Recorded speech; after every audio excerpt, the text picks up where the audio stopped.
The following announcement has been paid for by the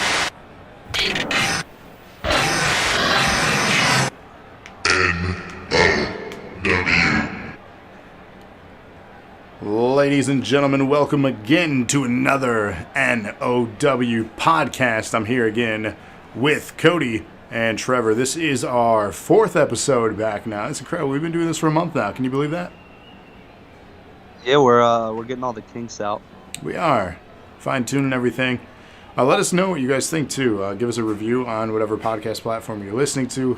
If you want to hear something specific, or you got feedback in general. If we're terrible, tell us. Tell us what we can do to improve this podcast, because ultimately we don't want to be like any other podcast out there, because we know there are a few.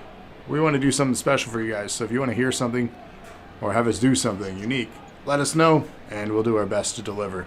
But again, Cody, thank you for joining me again. And Trevor, the three nerds, the three amigos, are back. And Yes, sir. What a time to be a wrestling fan. And I'll be honest with you, I'm going to have you guys carry me in the first segment, because I did not watch much wrestling this week. For information on my personal life, as you may or may not know, I am moving, and we finally have a closing date. I am out of here in the current studio setup I have now by Wednesday, Thursday. So, I think you deserve some cheers in chat for that. hip hip, hooray. Hooray. Thank you for that. Nucci13, hey man, in chat. You can join us in chat every Sunday night when we are live, around 8 p.m. Eastern Standard Time, right on twitch.tv/Dose of Nerd Acumen. What's up, MX? In chat, he says, hey, yo, it's your birthday. Shout out birthday to Nucci13. You're now Nucci14. It's my bad joke. There we go. Lock with a chair. Thank you for that. So that'll be what's happening this week. A little bit of information, too, if you do follow us on twitch.tv/Dose of Nerd Acumen. Tuesday is Taboo Tuesday. And then I'm going to change Thursday's show to Wednesday. So heads up on that, just because of the moving. So NAW is back. Normal shows next week. But Tuesday and Wednesday this week. So heads up on that. But that's not why we're here. I know you guys are here to listen to a wrestling podcast. So Trevor, Cody, what happened this week? It was kind of a slower week. They're just WWE's building to Survivor Series, and AEW is closing out, getting ready for Full Gear. So it was fairly slow week. I thought it was a good week, though. Good week? Yeah. I do want to say one thing while it's on the tip of my tongue.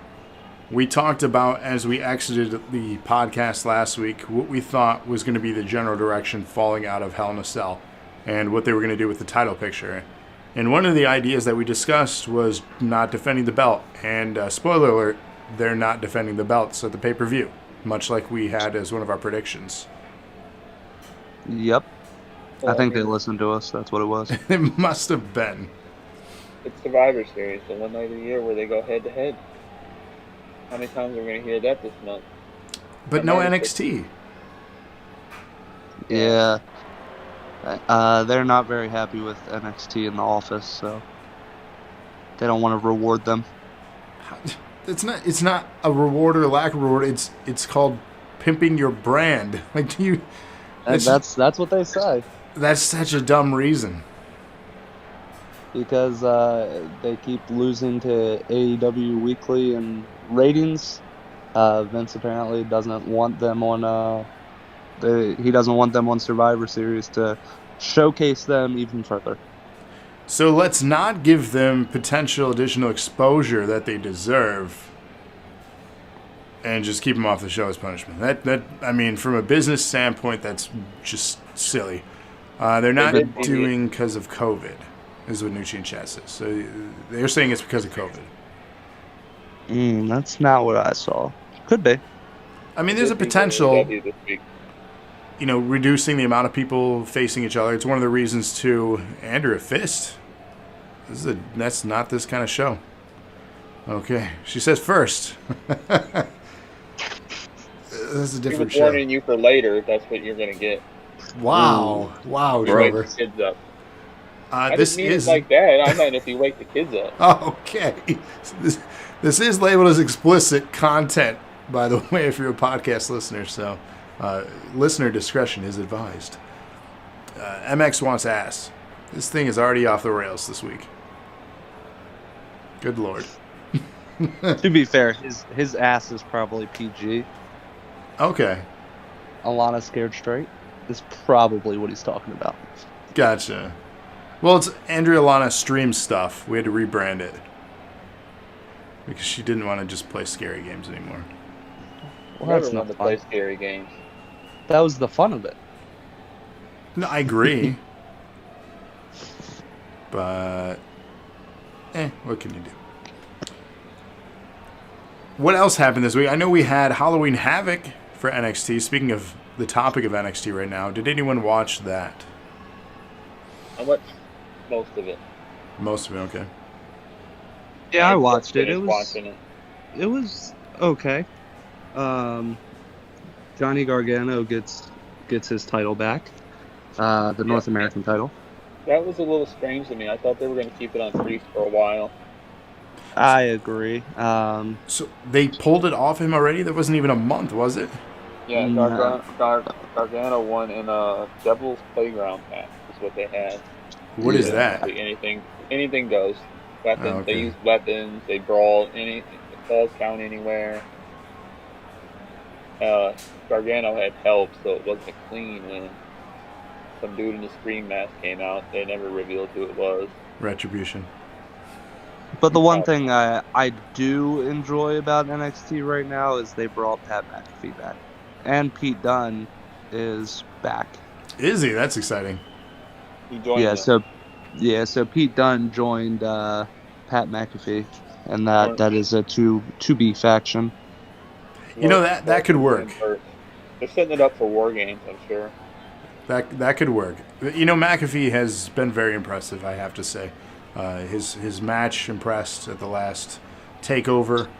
His storyline arc where people questioned kayfabe. It was comical. But Yeah, it was solid. not only did he surprise that much in the ring, but he also is very good on the mic, which that probably comes with him hosting his own talk show on Sirius XM. But I was going to say, he has years of experience there. Nucci in chat, real quick, says they wanted to see the Boogeyman. MX is waiting for William Regal to scream War Games from a very peculiar spot in the building. But yes, Pat McAfee, you know, honestly, like, I wasn't expecting to be impressed. And it's a nice surprise. And the Haunted House of Terror match. Now, what's that?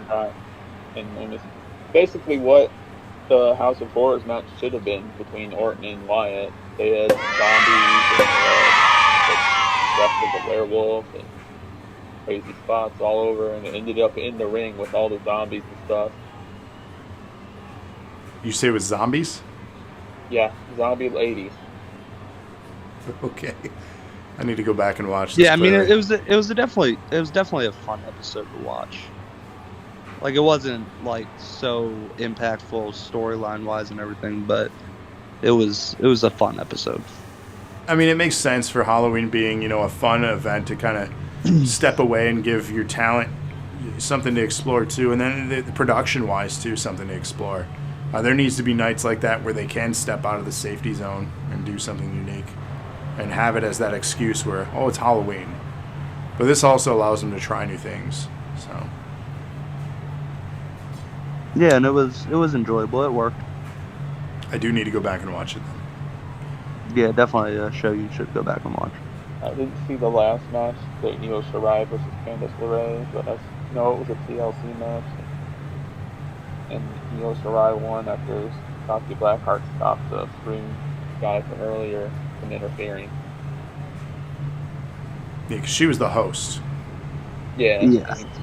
Spun the wheel for him. Yeah, Locke, with the alerts doubling, I don't know why it does that. It has something to do with the input or output, and then when we use Discord, it's only ever done that with Discord. So something to test sometime. I don't know how to fix it. Something to look into, though. Sorry, off-topic production thing as a note if we do listen to this back and forget. The other thing that happened, since we're on the topic of Wednesday night, you're good, MX. On the topic of Wednesday night, we had another show, AEW. Anyone watch that? Of course. Of course. Yeah. I watched that. That was the first one I watched. Okay. Yeah, it was No, I watched Raw first. It was a very good episode of AEW this week. I mean, they got their final set from the tournament. And as everyone kind of expected, we're getting Hangman Adam Page and Kenny Omega at Full Gear for our number one contendership. Hangman and Wardlow had a pretty good match for what it's worth. Wardlow's still kind of green, but I think that Hangman kind of carried him a little bit, but it ended up being a really good match. Yeah, but neither one looked bad in it. I mean, Hangman never has looked bad, really, but they both looked strong, even though Wardlow, dang, can't talk tonight, lost. Yeah, and I don't think that's taking. Neither of them are gonna lose any traction for that match. So just because Wardlow lost, he's not gonna lose any traction because it was a fantastic match. It was probably, I mean, it probably wasn't the best match in the night because you also had Kenny Omega versus Penta, which that's always going to be a great match. But it was up there on par.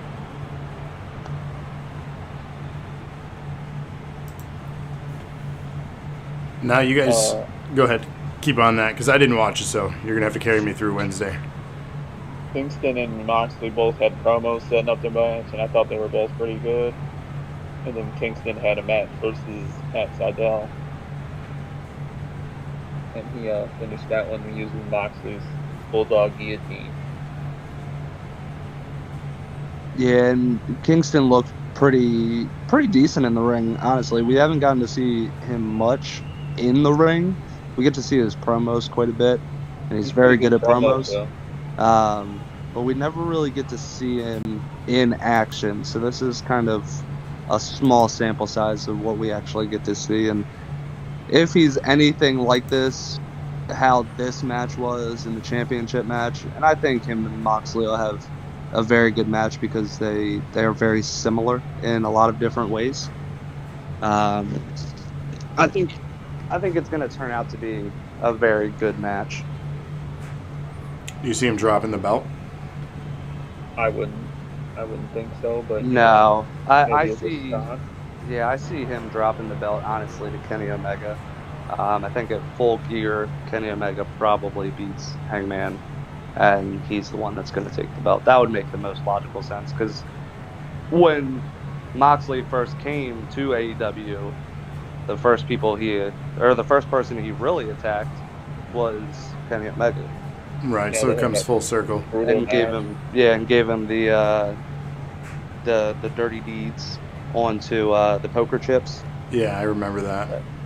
Yeah, so I mean, it definitely coming full circle, and I think that's where this all ends is those two meeting up at the pay-per-view after Full Gear and closing out the story there. So there's a beginning, a middle, and end to a story in wrestling that's working. Crazy how it works. Plus, they're continuing the story between him and Page because they were tag partners, and now they're not tag partners. They're still friends supposedly, but I think Kenny's gonna go full heel at Full Gear. Seems like other wrestling companies should take notes here. Yeah, like and you know they're watching. The long-term booking in AEW. Of course they're watching. On point right now. Yeah, you know they're watching, and they're maybe not taking notes, but they're taking notes. They'll deflect anything, but they're watching. They're taking notes. We say they are taking notes, but the person that's not taking notes is Vince. No, he's set in his ways. Yeah, he's not going to change ever. It's just not going to be a thing. The big change will be after he goes, which I don't want to happen, obviously, but we won't see a significant change until something happens like that. And we also got a TNT Championship match, Cody Rhodes versus Orange Cassidy. They had their rematch since they had the time limit draw the first time. This one was a lumberjack match. And the Dark Order was set to not interfere, but they did at the end. John Silver of the Dark Order, who is probably the greatest member of Dark Order, ended up hitting Orange Cassidy with a boot that Cody didn't see, and then Cody ended up finishing off Orange Cassidy shortly after that. Didn't Arn hit him too? What Arn punched him? Maybe I'm wrong. No, I remember John Silver hitting the boot, because that was at the very... Yeah, I knew that, but I thought Arn hit him too, like when they were escorting Silver out of the ring. Yeah, but I also... So Trent also sucker punched Cody as well, though. So, it was kind of interference on both sides. Is John Silver a pirate? No. I wish. Is he tall? No. He's like really short for a wrestler. Is he long? If you want to have the best laugh of your entire life, just watch a couple BTE skits with John Silver. He's probably the funniest human being in AEW. But is he long? He would like to think he's long. Yeah, see, MX is saying Silver hit the pump kick and then Arn punched Orange Cassidy. Then he went while they were moving him out. And then the announcers were like, "Oh, he didn't see Arn do that." And then I think they're playing it up because maybe that Cody's going heel also. Well, yeah, Cody didn't want to be a face for this rivalry, he didn't want to be a face apparently because he knew that Orange Cassidy. There's no way Orange Cassidy's gonna not be the face in a rivalry. Orange Cassidy was a pretty good match. I like Orange Cassidy. Yeah. I just don't like that belt, the TNT belt. I don't like it. I like it now that it's finished. I guess, but I don't know. When it wasn't finished, yeah, it was a bad-looking belt, but that's also because it didn't have any of its gold plating or anything like that. It was just a plain belt. But now that it has the gold plating and everything on it, it's actually not a bad-looking belt. It's just strange. Like, it'd be like the USA Network Championship or the Fox Championship. That's just what I'm getting at with it. The new NWA Women's Champion Serena Deeb defend the title against Layla Hirsch. She just won the night before. Both of them were actually pretty good. Yeah, it was a really good match for not for just being tossed together as far as I know, because she just won the title the night before from Thunder Rosa. She's one of the newest to the roster, right? Yeah, I mean, they probably knew ahead of time. But... No, I'm saying she's one of the newest acquisitions to the roster, right, in the division? Yes. Serena Deeb is an AEW contracted wrestler. Okay. Who is the NWA champion. So for people that don't know who that is... it's like... Go ahead. Oh, I was just going to say, just like Kenny Omega is the AAA Mega Champion, which he's going to be defending that title very shortly in Mexico. That came up on AEW as well. Yeah. In the Penta Omega match, because Omega won it from Rey Fenix, and then he wore it out to the ring underneath. He had the shirt over, and when he pulled his shirt up, and it was like taunting the Lucha Brothers, because Rey Fenix was out there even though he was in the match. Yeah, so Kenny Omega is going to be facing Bandito. I can't remember the exact date for it, but it's at AAA Mania. Which is usually it's their biggest show of the year. Isn't that Kenny in Omega is December or January? When is that normally? That's a good question to Google really quick.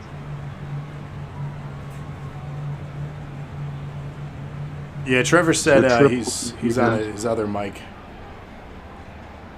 Go ahead, Cody.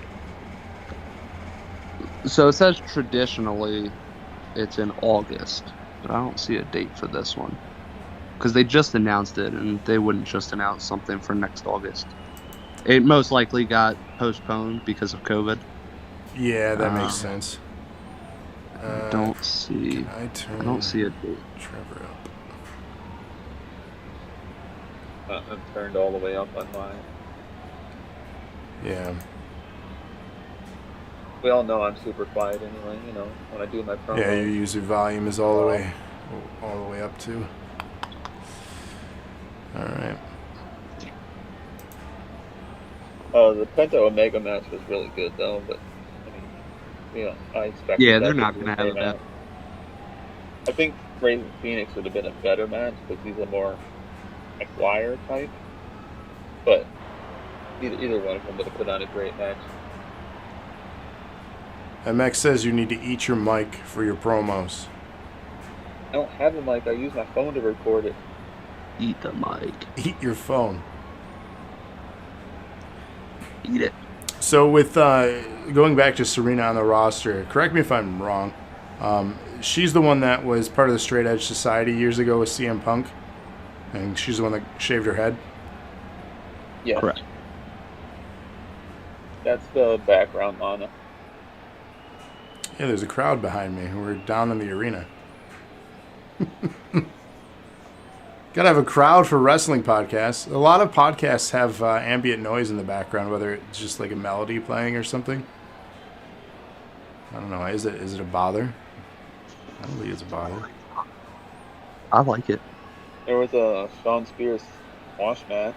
I mean, he literally hit his move, the C4, and that was it. And then they set up Scorpio Sky and him. Yeah, they're trying. So sell me top 3 things. I don't know if they're gonna be able to get Shawn Spears over at this point, but they're gonna try. Yeah, they did. When is their pay-per-view? This week? November 7th. Yeah, next weekend. Yeah. Yeah, so they got one more show before then. Yeah, they have a few things. Yeah, they set up a tag match between MJF and Wardlow versus Ortiz and Sammy Guevara because Sammy Guevara and Ortiz don't like MJF, and Chris Jericho wants him joining the Inner Circle, which they're going to have a match at Full Gear. Chris Jericho versus MJF. They had a town hall meeting. And that's to determine if MJF is going to be able to join the Inner Circle or not. Speculation is that they're going to turn on Chris and MJF's going to be like the leader of Inner Circle. It would definitely be a good swerve considering how much Ortiz and Sammy Guevara are showing hate to MJF. So, I can see it.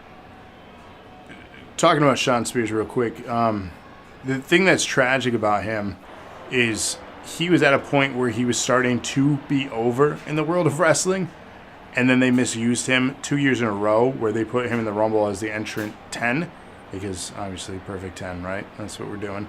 But he was starting to get over, and then they cut him. Yeah. Why? They do that with a lot of people. Well, yeah, I mean, Ty Dillinger, he was great towards the end of his NXT run, and then when he came up to the main roster, they kind of just lost track of him or didn't have anything for him to do, and then they just was like, hey, now you're R-Truth's friend, and that's where it stayed. Give me the top 3 reasons why to watch AEW this week. Top 3 reasons why to watch AEW? Mm-hmm. MJF, Ortiz, Sammy. Are you talking about this past week or this week coming up? No, last week. So to go back and watch it for anyone that missed it. Kenny Omega and Penta. They're great every single time they're in the ring together. Wardlow, Hangman. Yeah, and I'd say Town Hall was pretty funny. Town Hall was pretty good. And then Orange Cassidy, he's just a spectacle. So if you haven't seen Orange Cassidy, that's something that you should definitely invest in putting time into. MX is both semifinals in the Town Hall. Yeah. Yeah, both matches were very good. Any other notes? Go ahead. That just means that Kenny Omega versus Hangman is going to have to be 10 times what those two matches were, which is going to be difficult, but knowing both of them, they could easily do it. Any other notes that we want to touch on for AEW for this past week? Had a sit-down interview with the Bucks and FDR, furthering their storyline. Yeah, so I actually saw something yesterday. The FTR did an interview, and they were saying how they just wish that they had more time to tell this story. Like, they were not unhappy with how it was played out in AEW, but they felt like they should have been given more time to tell this story. Because the reason they left WWE was literally for this match, from what they said. And now they're moving on from it. Yeah, so now that they finally are getting the match at Full Gear, they're unhappy with how it's been playing out, even though they're the ones that are writing the story. MX, just to remind Young Bucks added the stipulation: if they don't win, they'll never challenge for the tag titles again. Oh God, I hate that, because then they're gonna win. Well, Cody didn't. But Cody also just went for a different title. Yeah, I know that, and that's why I don't like it, because it's already been done with Cody. But there's speculations they may lose, and then they're going to be heel with Cody, and Cody's going to be like, screw it, we're going for the titles anyway, and the Young Bucks will go for the tag titles, and he'll go for the World Championship eventually, because they're in charge. So screw it. They can do whatever they want. The only ruling that I like that's similar to that one is with an asterisk that they'll never challenge for the such and such belt again, as long as that such and such individual or individuals is champion. Yeah. That is the variant to that I enjoy, because yes, for one, we're not seeing the exhausted feud overdone, and then we're not just like diminishing that person's chase for, because like you're in wrestling to chase after championships, to be the best. When you're not chasing after that, you have to be distracted with a good feud, something on a personal level. Otherwise, what are you doing? Like, why are you there? So for stuff like this to exist, that you're just not going to challenge again, like, okay, what are you going to do then? Singles belt. One thing we can't ignore about AEW is Brandon Cutler and Peter Avalon. They finally had their match to determine who was the biggest loser in AEW. The biggest loser? Yeah, so neither of them have ever won a match, and they even tagged together to try to win a match, and they never won a match. Are they still tracking records then, I take it? Yeah, then they had a match against each other last week on Dark to see who would get their first win between the two of them, and they ended up losing, or that wasn't last week, that might have been 2 weeks ago. They ended up losing in count out and disqualification fashion. So they finally had their match on AEW Dark, not on regular AEW or at the pay-per-view that everybody expected. They threw them on AEW Dark, and Brandon Cutler walked away with the first win. Wow. But Avalon was on TV this week. He was in the Town Hall. Yeah, they built that storyline up so much that you would expect that would have been at least on the buy-in, but even still, they just were like, nah, we're just gonna throw it on dark. On the town hall, he was like, "I'm just gonna shoot my shot. Can I join the inner circle, please?" And they all just laughed at him. What a sorry individual. Any final thoughts on AEW before we move on to either Raw or SmackDown or both? Nope. All right. Hit me with Raw feedback.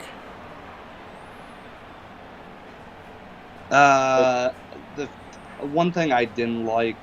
Okay, there's a lot of things I didn't like about Raw.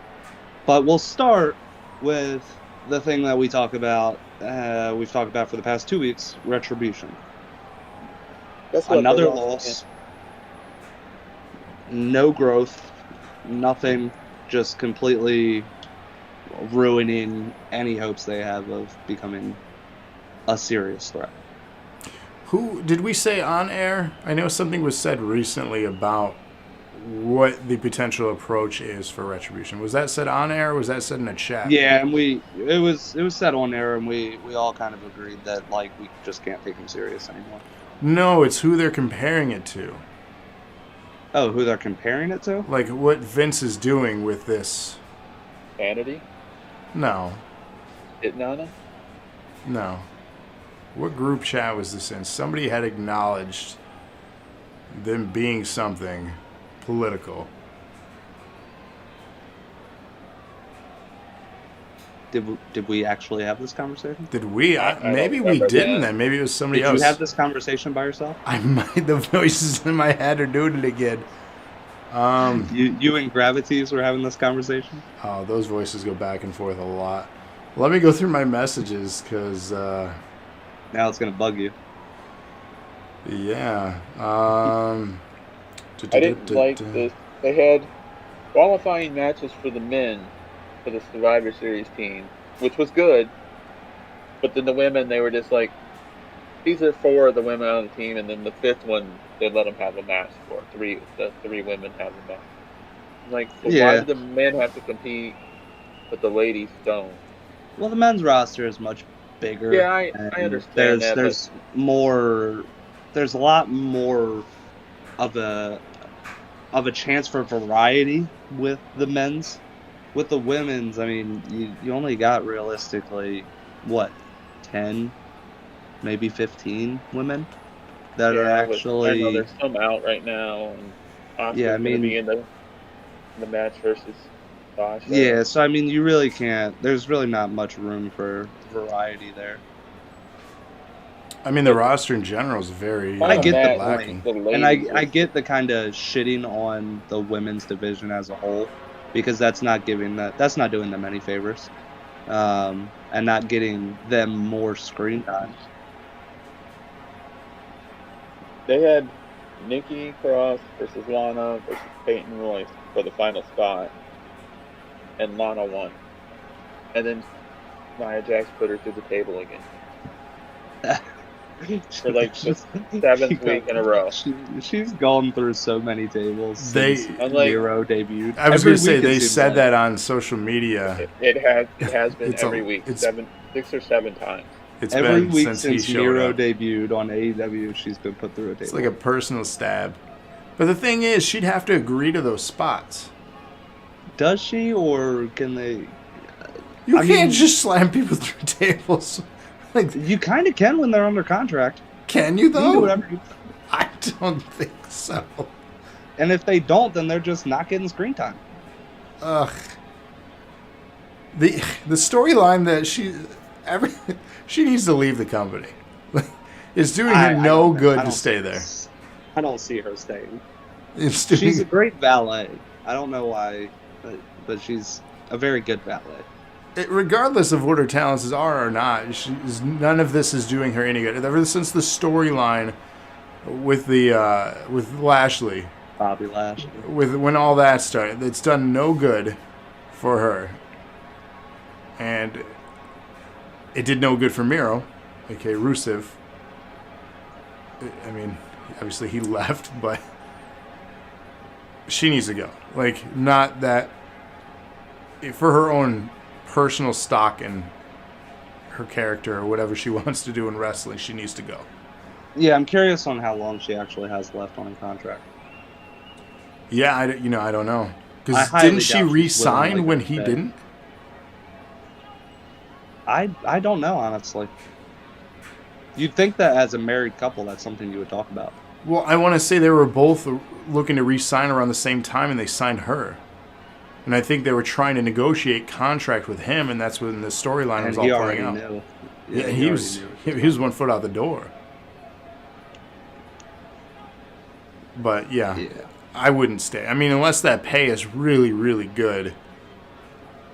I don't like think we've talked about before, AEW pay is not saying she's definitely going to get a contract there, but that pay is very plausible. I mean, she probably potentially has pull, being that her husband signed. Yeah, and I'm sure that they could work it into like a manager's contract or something simple like that. Right. Even if they didn't want her to wrestle, because she's not a great wrestler, but she is very good as a manager, and she's been good as a manager for a very long time. Yeah. So to go back quick to Retribution, so listeners aren't like, what was he even talking about there? I had a conversation with someone. I read it somewhere. I don't know who it was, but if you're listening, clearly I know you at some sort, because I swear I had a conversation. But you've been ignoring me for a week. Have I? No. I was going to say, I responded to you today. Anyway, there was a comparison on a political level of Retribution being compared to Antifa. Have you heard or read anything about that? Nope, wasn't us. So he wanted to make them just look stupid. So there's a conspiracy that's what's happening. Yeah, it's not over. MX has been left unread at least 3 times this week. Well, if you message you over the weekend, I check it, then I don't get back to everybody until Monday. You guys know this. It's no secret. Yeah, whatever they're trying to do, it's not working.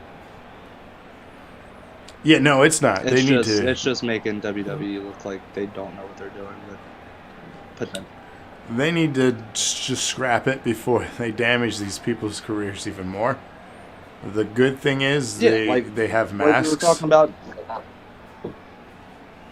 Dijakovic is just getting such a great talent, just getting squashed. And that thus continues the story of NXT call-ups.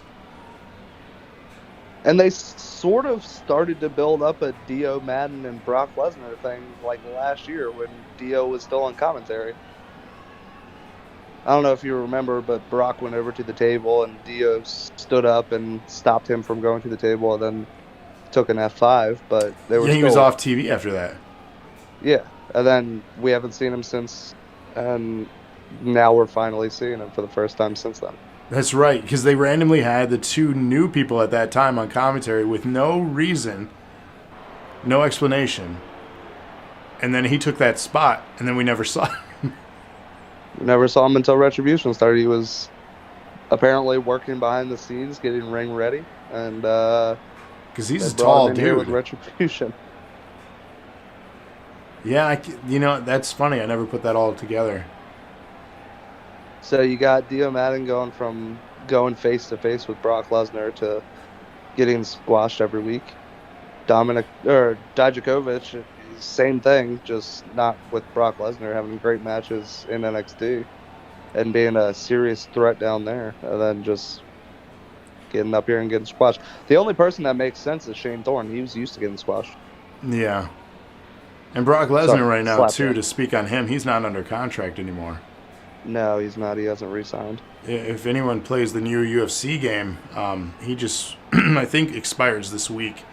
Grab him while you can. It may have already expired as of speaking of this, but he was available as a free download for a limited time and for their roster, because he's not under WWE contract, so they could do that.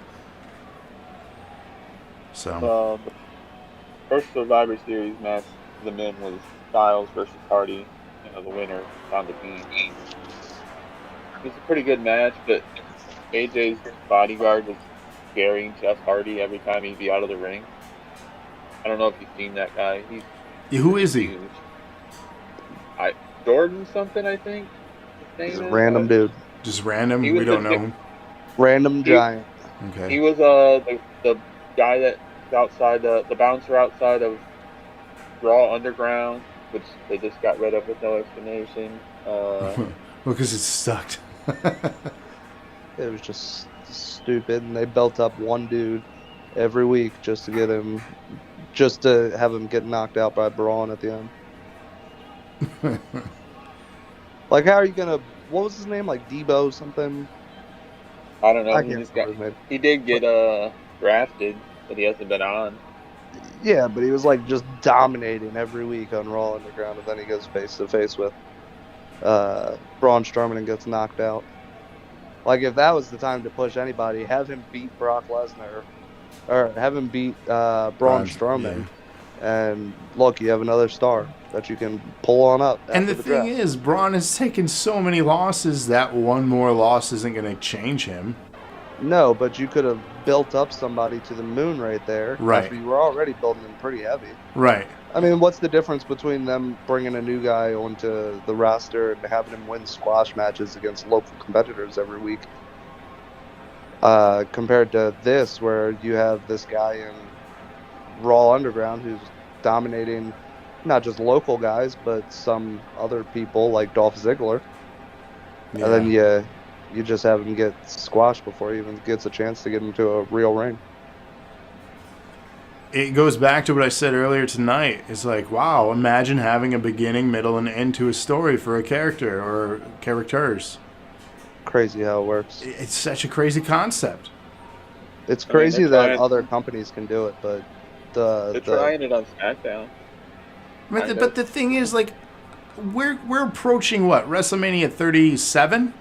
Is it 37, 38? What are we coming to? I think it's 37. 37. Plus the history before that. Like, this is not something new, and especially to be a family-owned business. Like, what is happening? And you've been the top wrestling company in the world for 20 years. Right. 20 years, and you're still shitting the bed on such simple things that, like, most of the fans could probably write a better finish to a storyline. And I've seen it from fans. I've seen fan concepts. I've talked to so many people. The problem, I don't know if this is indeed the problem. This is my perspective on the problem, my theory. Too many cooks in the kitchen, and then one final like sous chef, being Vince McMahon, giving the final okay on things, and then him just being, oh, I don't like that, I'm going to change this, and then it doesn't seem logical anymore. So it's just, I don't know. And I mean, at least it's not as bad as WCW, where you got on pay-per-view nights, people throwing their creative control card down, and then Hulk Hogan, Jeff Jarrett, all that shenanigans, if you go back to the late 90s, early 2000s. What a shit show that was. Yeah, it's just like the whisper game. You have a phrase, and then it goes down so many pipelines, and then by the time it gets to the last person, Vince McMahon, is not even close to what the original concept was. No. It's... all I ask for is a little bit of, like, continuity with things, and just some sort of direction or logic. Like, I do love when a story comes together when it seems confusing. That payoff is amazing, and I love having unpredictability to things, even though a lot of things in wrestling is so predictable. But I just... and it's one of those things too, it's wrestling. Immediately when you discuss wrestling, you have to surrender logic, because wrestling is in a world of its own. But when the fans clamor for specific things like that, I just don't understand why we can't get that delivered. But then again, we are the most fickle fans, at least for this world of entertainment. We can't be pleased. It's true. Not. There's always going to be the large vicinity of people that are going to be upset about whatever the outcome may be in a storyline. And with everything, I mean, the moment that you get some big payoff for so and so to get the belt. Let's go back to over a year ago, with The Fiend. we so desperately wanted that storyline to make sense, and like when it made sense, all of a sudden people were turning on him. Like I was at Survivor Series last year, people were cheering for Daniel Bryan, and I get he's a great talent to cheer for, but we're talking like from SummerSlam for the Fiend's debut into Survivor Series, and already people are over the shtick. And I see that all the time with Kofi Mania. All of a sudden, like people are like, "This is the greatest moment ever," and then the next pay-per-view, they're like, "All right, next champ." It's like, holy shit. Yeah, but I think with the Fiend, the whole thing was like, why are you so interested in championships? This makes no sense. Oh, I agree. And then let's just completely bury you with Hell in a Cell. Have Literally you get destroyed by Seth Rollins and basically murdered. And that didn't do anything. That did terribly for both of them. Seth Rollins hardly recovered from that until he turned into the Messiah. Into the Messiah. I mean, he and was even then, I don't think dead like in the water. Even with the Messiah gimmick, he's not at that gold level he was once at. No, great gimmick, but I digress. I mean, it's unique. It could have been better. I think losing AOP, I think the lack of direction for the people around him could have been better. Losing Austin Theory. Right. And where did he go? He's back in NXT. He's probably He's probably like week. yeah, he's probably like 0-11 since going back to NXT. Completely burying the kid. That's unfortunate because he was a talent. Yeah. Yeah. Well, we had the Firefly Funhouse this week. That was pretty good. Now, where are they going with all this? Are we recruiting more people? Alexa. Well, Alexa was on there, and he made tea, and Rambling Rabbit drank it, and she's like, the secret ingredient was arsenic, and then he started foaming at the mouth and vomiting, and then he died. Oh, God. Yeah, and then she laughs about it. Okay. So she killed Rambling Rabbit. Probably he's probably died about 47 times. He's the Kenny of WWE. South Park for the kids that don't know. Yeah, she poisoned him with arsenic, and then they pretty much waved off right after that. No, then her eyes were all red and stuff, and she was talking about let him in, and then she it went back to and her forth sweet self, and then Bray Wyatt turned into the darker self and was talking about let him in, and it was pretty good. And then they were talking about she's going to have Orton on a moment of bliss. Oh yeah, that was after after Bray bashed a dead Rambling Rabbit with the giant mallet. Oh man. Sometimes I don't know. Wrestling is strange. That's all I gotta say. Just sometimes it's weird. Did an interview with Keith Lee, and he's pissed off because Braun punched him in the dick last week. I mean, I understand why that makes you mad. I was happy, pretty pissed too. He's so strong though. The ending of his match with Elias, how he can just lift the guy up like that into a power bomb. Elias is a big man too. Ridiculously, he's ridiculous. Well, Elias clearly jumped, but the fact that he could jump and be lifted that high to get his legs over Keith Lee's shoulders. Keith Lee's a big not dude. A small dude. He's a big dude. I remember, and this is going back to Survivor Series last year, being there in person, seeing him come down, and I was like, holy crap, that's a big boy. Yeah, you never really realize how big some of these guys are until you're at a live event. Then, Braun Strowman, he looks big on TV, but once you see him in person, you're like, that's monster. A massive dude. Yeah, it's a monster. The Keith Lee Elias match was the second Survivor Series match. Keith Lee won because, he got him the spirit bomb, but Elias was distracted because Jeff Hardy's music played. Nothing. Imagine if it was Matt Hardy's music. I'd be distracted too. It'd be very confusing. So he gave him the spirit bomb, got the win. So he's on the Survivor Series. He joins AJ, and then Elias was standing up, and Hardy came behind him and whacked him with the car. So they both whacked each other with the cars yesterday. Yeah. Yeah, they both hit each other with guitars this week. On the same episode. What's the budget for guitar? I really want to know how many guitars they have, because it feels like every time Elias is on, a guitar gets smashed. Yeah. I mean, you can just make cheapo ones. Like, they don't cost that much, but still. Yeah, you're going through quite a bit, though. Right, at some point.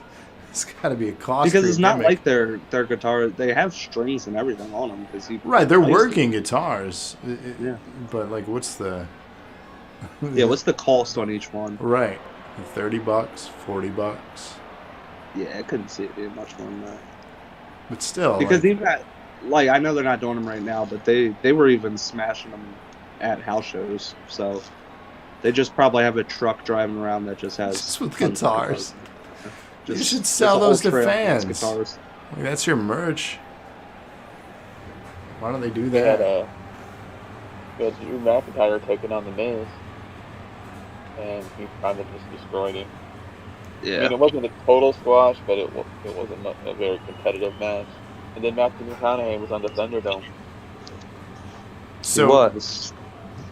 Here's the question. With Miz, now that he has Money in the Bank, do they make him lose a lot right now? Do they push him kind of to the side and then have the surprise cash-in moment?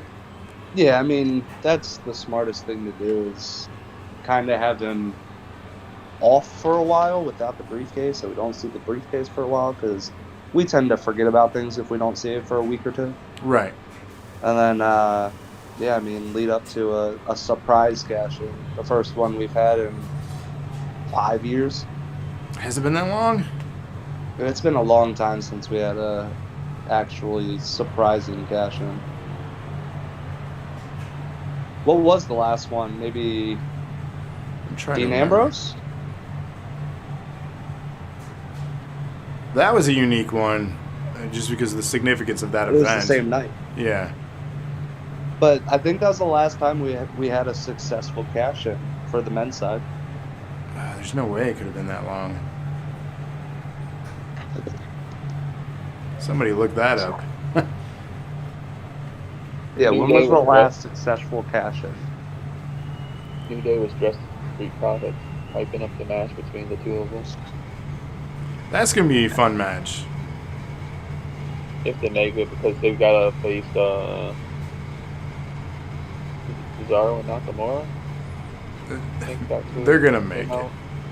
Yeah, I figure they will, but, you know, they got to put that out there. Oh, they could lose. They're not.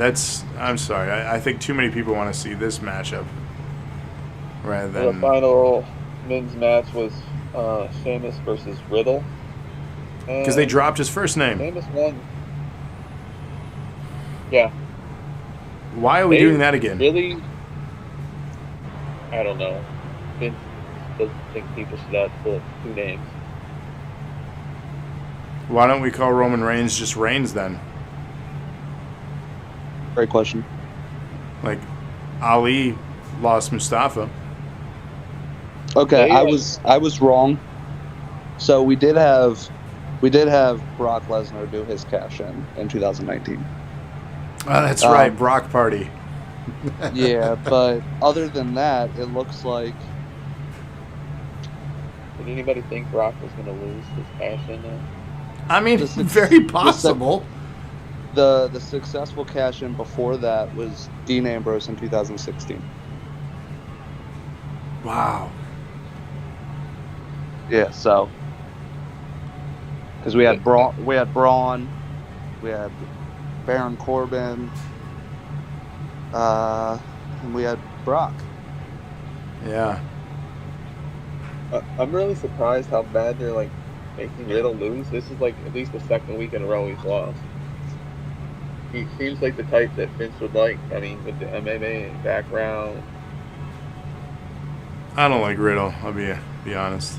I'm not a fan. I like him as a wrestler. I don't like the character. I don't like the whole bro. I can't stand the bro gimmick. And he, like truly seems like a DB. He's at wrestling. I mean, sure, he's an athlete. It's fine. Yeah, but I mean, there are some wrestlers that are just like, he's fine. Sorry, on the screen. I mean, if you've been and I believe all three of us have been long-term wrestling fans. It's ultimately why we've all wound up together here talking about wrestling. But I hate wrestling. Yeah, right. We've seen thousands of faces in that ring. I could do without Riddle. Riddle's so good.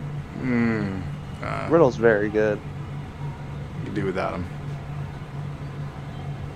It's just personal opinion. So Well, I'm no right or wrong here. I also was a fan of his when he was on The Ultimate Fighter.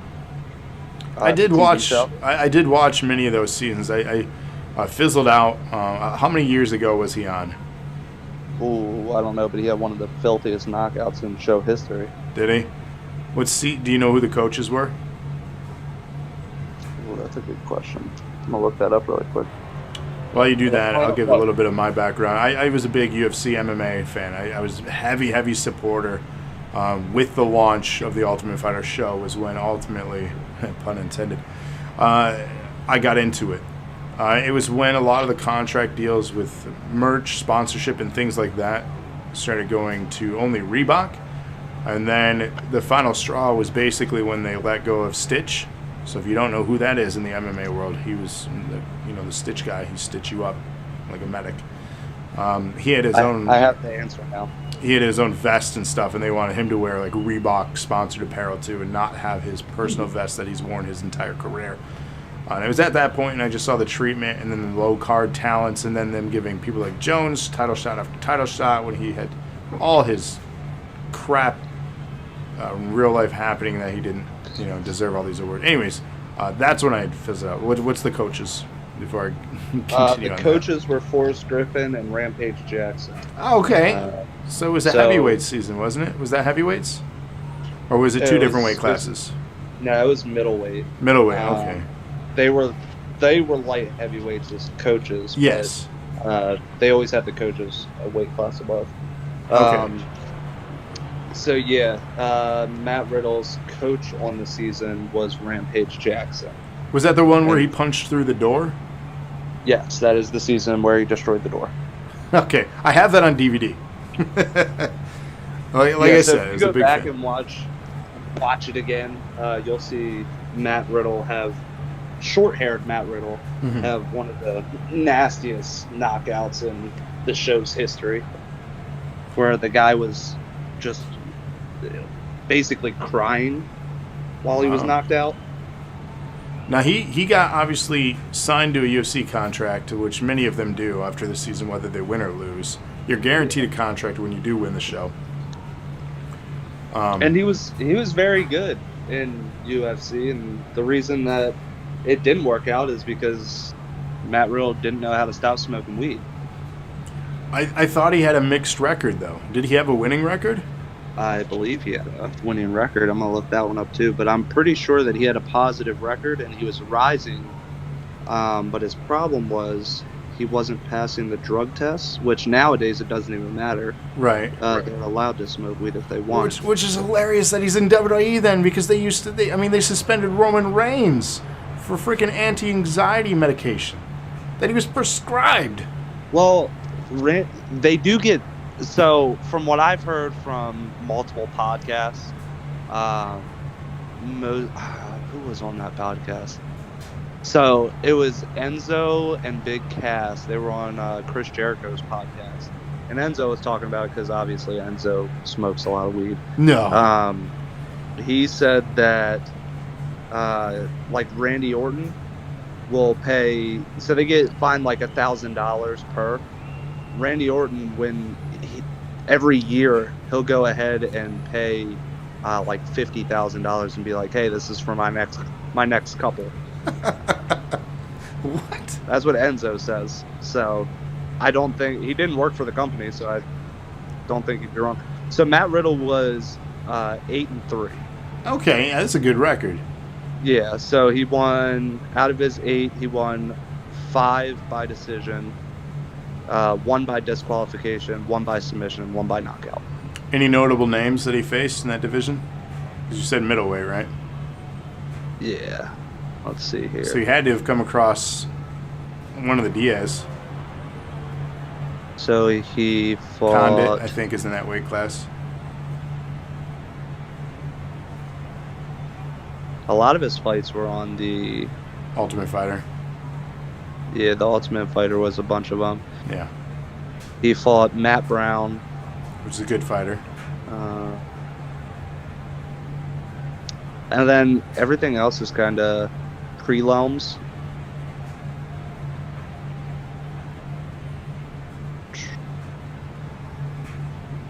I'm just curious. Yeah, so he really didn't have many big name people that he fought, as far as I can see. Well, I got some homework to do then. I'm gonna look Because this by the stuff time him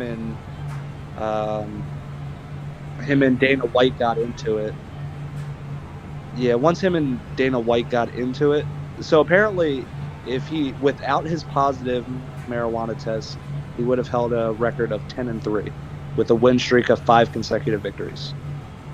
So here's this again is going to highlight my dislike for not only Dana White, but the UFC as a company. I think they're a shit company because ultimately, here we go, pun again. You said that it didn't work out because of marijuana. Yes. John Jones, multiple DUIs, was on cocaine during championship fights, was awarded with more championship opportunities, was sent to rehab, went for a day, came out, had drunk driving, had all kinds of felonies. He also got in a lot of trouble for steroid use as well, though. Who didn't? So many on that roster has. Yeah, but in the UFC, if you test positive for steroids, then it's an automatic loss. It's a loss, sure, but they give you another fight. Look at Alistair Overeem. Yeah, same with Brock Lesnar. He was planned on going back, but he couldn't pass. Yeah, his fight at 200 against Mark Hunt got overturned because they were both on some shit. Like, come on. Get back to wrestling, guys. I know. I could. This is my dislike for that company and how they're double standards, and it's just even what's his name from Ireland? Everyone loves this dude. Conor McGregor. Conor McGregor, like him and Diaz, all of them smoke. All of them had like felonies, like, and look at them. They're mega stars, mega contracts, multi-millionaires. It's bullshit. It's absolute bullshit. And that right there, I'll move on. But that right there, fuck UFC. The final thing of the night was the moment of bliss with Randy Orton. And he comes out, and he won't sit down. He's just like, where is he? He's like, I know the Fiend is here somewhere. And Alexa's like, what? Basically just like, no, trying to talk to him. Then Drew McIntyre comes out. They're fighting. Alexa's sitting on the ring, the one corner of the ring, just laughing like hysterically, giggling and stuff. And then Randy tries to get away, and then the lights go out, and the Fiend's Randy's between the Fiend and McIntyre, and he runs away from Fiend towards McIntyre. And then the Fiend was gone. And then Randy beat the hell out of Drew. Yeah. It ended with Randy beating Drew. I mean, obviously they're building towards Survivor Series. I think, I don't know. I like Survivor Series, the event. It's a fun event, but ultimately, like, there are no major story matches with titles. Like, they're just kind of like you guys said a little bit ago. It's, the world's colliding. SmackDown, Raw.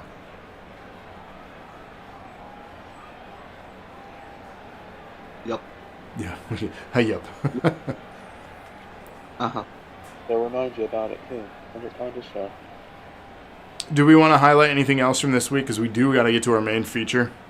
No, just Jey. Oh, SmackDown. We didn't talk about that at all. I know. Do we want to run through anything important? Because we do got to get to our main segment. Jey Uso stuff, like Cody was saying, was really good. I thought it was good. Yeah, because he's aligned. He was forced to align with Roman. He came out at the beginning, and Roman's like, by the end of the show, you will recognize me, and you'll fall in line. Yeah. And then at the end of the show, he had just beat Daniel Bryan to be on the SmackDown Survivor Series match. In the match, and Roman comes out, and he's standing there, and he's like, "I get it now. I get it. I'm with you. You're the head of the table. I'm with you. I love you." You know. And then Roman just looks at Daniel Bryan, and Jay looks over, and then he did he kicked him, I think, and then he did the Uso jump off the top. And then Roman looked at him again, and he threw him through the table, and Jay just kicked the shit out of Daniel Bryan. Which I hear Daniel Bryan got hurt in that match, and he may be done for his career. Oh, wow. I know this was going to be his last run, supposedly. Yeah. That's unfortunate. Well, he's creative now. He's officially a part of the creative team. Right, and he was who gave him it was Big E spoke out recently about that, actually thanking Daniel Bryan for allowing this push to happen, because he spoke that in his was favor. on Corey Graves' podcast. What's that called? Beyond the Ring, Under the Ring, something like that. He After the bell. Pretty much was praising Daniel Bryan for endorsing him, and that's what it's called. ATB. Which is crazy because I listen to it every week and I still can't think of the name. I haven't listened to it in months. Yeah, he was on this week. Owens beat Ziggler to be on the SmackDown team. Bianca Belair beat Billie Kay and Natalya. She's on the women's, which is a good match. And I like Bianca. So Oh, she's great. She's gonna be a star. Murphy and that whole storyline continued. Mysterio's daughter said she loves him, and they all fought. It's not a great story, but it's not the worst thing. It's not retribution, at least. So worthwhile should have watched then. Just nothing like life changing. No, it was another episode of Raw and SmackDown. Yeah. SmackDown was the better show, I thought. Yeah, and it's been especially out. the Roman and Jay. I do want to bring up one thing if we're segueing away from Raw and SmackDown before our main feature. Unless any final thoughts on that? Nope. So sometimes, fortunately / unfortunately, depending on your perspective of things, we get a glimpse into potential real life of wrestlers. I don't know how deeply you guys follow, not necessarily the dirt sheets, but columns that report information outside of shows. I don't know if you guys are already picking up what I'm putting down here, but are you guys familiar with Carl Anderson? I love Carl Anderson. Have you been familiar with their social media? Speaking of his and his wife's. Yeah, so what his wife posted wasn't about him. Okay, so if you don't know what he's talking about, so Carl Anderson's wife, the hot Asian wife as he calls her, a picture a few days ago of the words cheater written a couple times on his face and on his chest. Multiple people within the industry liked the picture. So he then posted a couple hours later that if you don't know the background behind it, and you went ahead and liked it anyway, you're pretty much dead to me. Yeah, you're out of my life. Apparently, they were talking about it was heat from a board game. You know, that's what I initially read too, but I'm reading more that that's not the whole story. From what I've seen, from what I've read, and I'm sure he'll talk about it on the Talkin' Shop this week, which I'll follow up with because I do listen to that podcast as well. From what I've heard, it was about a board game. And it was about the kids were in on the board game and everything. Because she did tweet out, like, the next day, something about her husband. But yeah, I think the internet took it for a loop and think that he's cheating on his wife. Yeah, that's the story that has been potentially misconstrued then out of it because. Well, it's taken down off of Instagram. I'm looking at her Instagram right now, and it's taken off. His has more though, and there's because he had called her names via text message. Apparently, he hadn't been home in days, and there's some sort of reconciliation for him to come home to be there for his kids. And then apparently it was over Mario Kart, which was originally what was reported, not necessarily a board game. And then there was also speculation that he was in inboxes with people. Well, there's nothing. That post is also taken down. The one that I was just talking about. He was saying that if anybody liked it and didn't know the background story, they're dead to him. Mm-hmm. That is also off of social media. Yeah, like I said, I don't know any more than that. It's just that was like, when I was scrolling through stuff, I'm like, what is happening? What is all this? So it sparked, for one, curiosity. And then two, I just wanted to know. And I figured you guys may have known or may have seen stuff. So this might be something that unfolds that we cover on the next one. It's not really wrestling, but it's unfortunate fascination with these people's lives. Yeah, and like I said, I'm going to listen to Talking Shop this week, which they do it every week, just like all these other podcasts, just like we do. Right. If it's something of importance, I'm sure he'll bring it up, which that will come out tomorrow. Yeah, so by our next episode, we should have a lot more information. Yeah. Let's get into our main segment, though, here for our episode. I had selected my pay-per-view. Our next one, by the way, will be selected by you guys, the listeners. You can find that poll coming this week sometime. Each of us are going to submit 2 picks to add to that poll, and then you will pick the one out of those 6 to be the one we talk about next. So start thinking, boys, about which ones that you want to add to the list. I already have a couple in mind myself, and I hope you guys pick one of them. So, the one I picked, though, for today, if you didn't watch it, you should have. We're going to talk about Survivor Series, since it is November now, but we're going to travel back in time to the year 2012. What a year that was. What a good year that was. We're going to open it with a little package featuring the then WWE Champion CM Punk. He was made to look like a dominant, almost what would have been a day prior to a year reign at this point in that championship run. So it made him look from a dominant champ to a scared champion as he would be facing John Cena and Ryback in the main event later that night. What do you guys think about that package that they put together? What did I think about the little package? The little package. The little package. The little package was nice. It knew how to work it. We still talking about the same thing. Yeah. The little package about CM Punk. Yeah. Okay, Trevor, you want to talk about his package? I didn't put any notes down for that. I don't remember. I was getting set up. I had to watch it today because I had computer issues during the week, so I was doing other stuff too. That's so all right. I don't remember the package at the beginning. That's fine.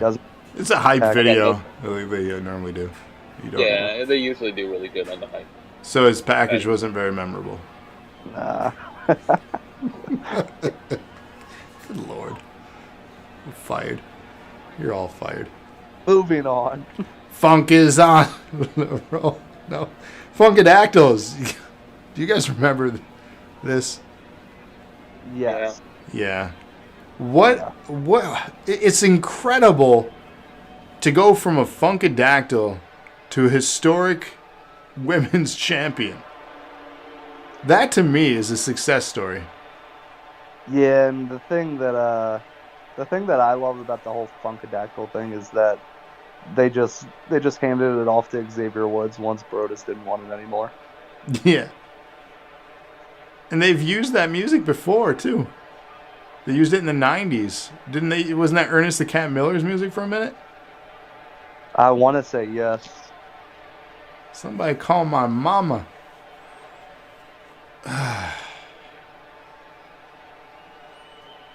So we open with that.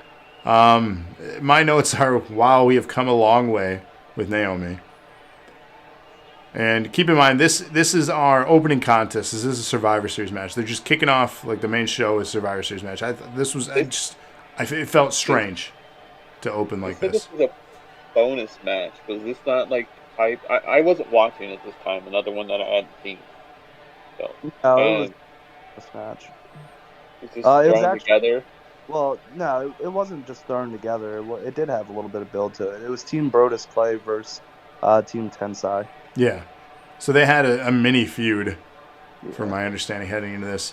So we'll get the Brodus Clay's team. Tyson Kidd, which should have been a bigger success than he was. Injury obviously didn't help him out. As well as Justin Gabriel. He is one of the ones from Nexus that really didn't have a moment to shine like everyone else. Yep. And that's truly unfortunate because he went to other shows outside of WWE, other companies, and did moderately okay. I believe he was even in... Was he in Lucha Underground for a minute too? I don't remember. I was a big fan of Lucha Underground, and I really don't remember Justin Gabriel in there. On my notes for Justin Gabriel, I have who? Like, I didn't know this guy at all. Respectful. He was good though. Like, he was a really good talent. Do I think he would have been like champion? Probably not. But he was good. Yeah, he just didn't get the utilization that he should have gotten. Which Sin Cara was this one? The first one or the second one? This is the first Sin Cara.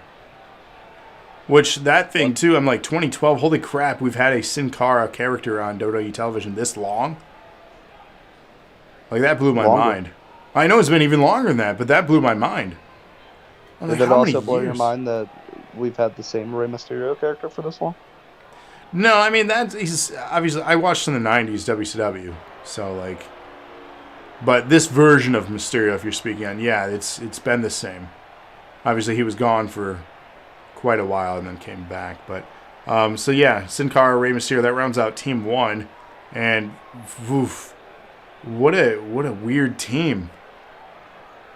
Yeah. No, I mean, so Brodus Clay's team wasn't really that weird.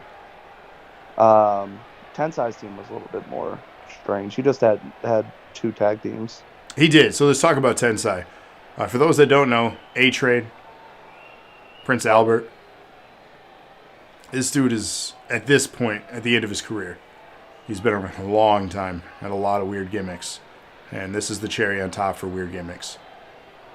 Well, this is who he was in Japan. No, and it makes sense to close out his career, basically how he found first success. Yeah. But, it didn't work here. At least I don't think so.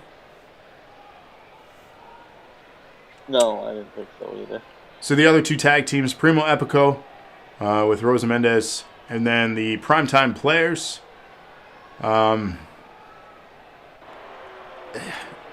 Were they heels? That's the thing. When I watched, they were faces. No, Primetime Players were heels at this time. Okay. But they weren't good heels. Like, no. Team seemed very random. What I put down here. No, like, Darren Young is very good, though. Oh, I liked them when I came back and started watching. And I thought they were both really good. And I still think Titus is good. And I still think he's just being punished by Vince because of that whole thing. You know? The slide? The whole where he, like held Vince back, playing around, like, let the lady go, let the daughter go first. Yeah. But he also does a lot of admin stuff for WWE. He's an ambassador. Yeah, he does a lot of charity stuff, yeah. Yeah, he's an ambassador for WWE, so he can't be being punished that hard if he's being given that role. He's not young either. He's in his mid-40s, I think. Mid to late 40s. Yeah, he's up there in age. Still looks good. I mean, tried to but- give him realization with Titus Worldwide, but that really didn't get off the ground. Nah, they tried. It was basically like a precursor to what is working with Hurt Business. Yeah, it's a much better gimmick of the same nature. But you know what did get over? Titus Worldwide. But When he slid under the ring during the Greatest Royal Rumble, or whatever the hell that was called. that poor guy. That's gonna be forever in highlight reels. With Santino and his quick elimination, like this, forever. Every Royal Rumble, they're gonna highlight like the accolades, and then they'll do the comedy reel, and that'll be forever in it. Poor guy. One of the notes I have, kicking off the show, the first thing I noticed is trio commentary between King, JBL, and Michael Cole is just too much. Like, they were on something else during the show. I don't know if you guys were really listening in, but the animosity felt real. Like, Cole and JBL specifically. King was just in an awkward seat being stuck between these two. And just some of the remarks, JBL had blatant racist remarks during the show. It was weird stuff. First time ever for those three to be together, they said. And it was also the 15th anniversary of the Montreal Screwjob, which they referenced. Wow. When Tyson Kidd put the sharpshooter on. And then I think it was Waller or JBL, I can't remember which, was like, and Brad will probably bitch about that too. Yeah, I heard that too. It was just weird stuff. Like, because this was after Bret Hart had already made things up with WWE. Like, everything was fine. Because that happened in 2010. He came back.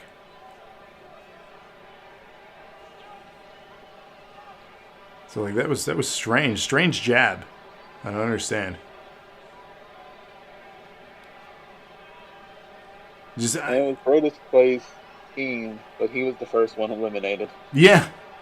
And I noted here, too, there was a weird slam that Clay did to Tensai. There was a bad angle. It just looked botched. Like, he almost dropped him. Like, it was sloppy. So it was a good thing he was out quick. Agreed. I said the heavy... Go ahead. Play. Say it again. I never really saw the hype in Brodus Clay.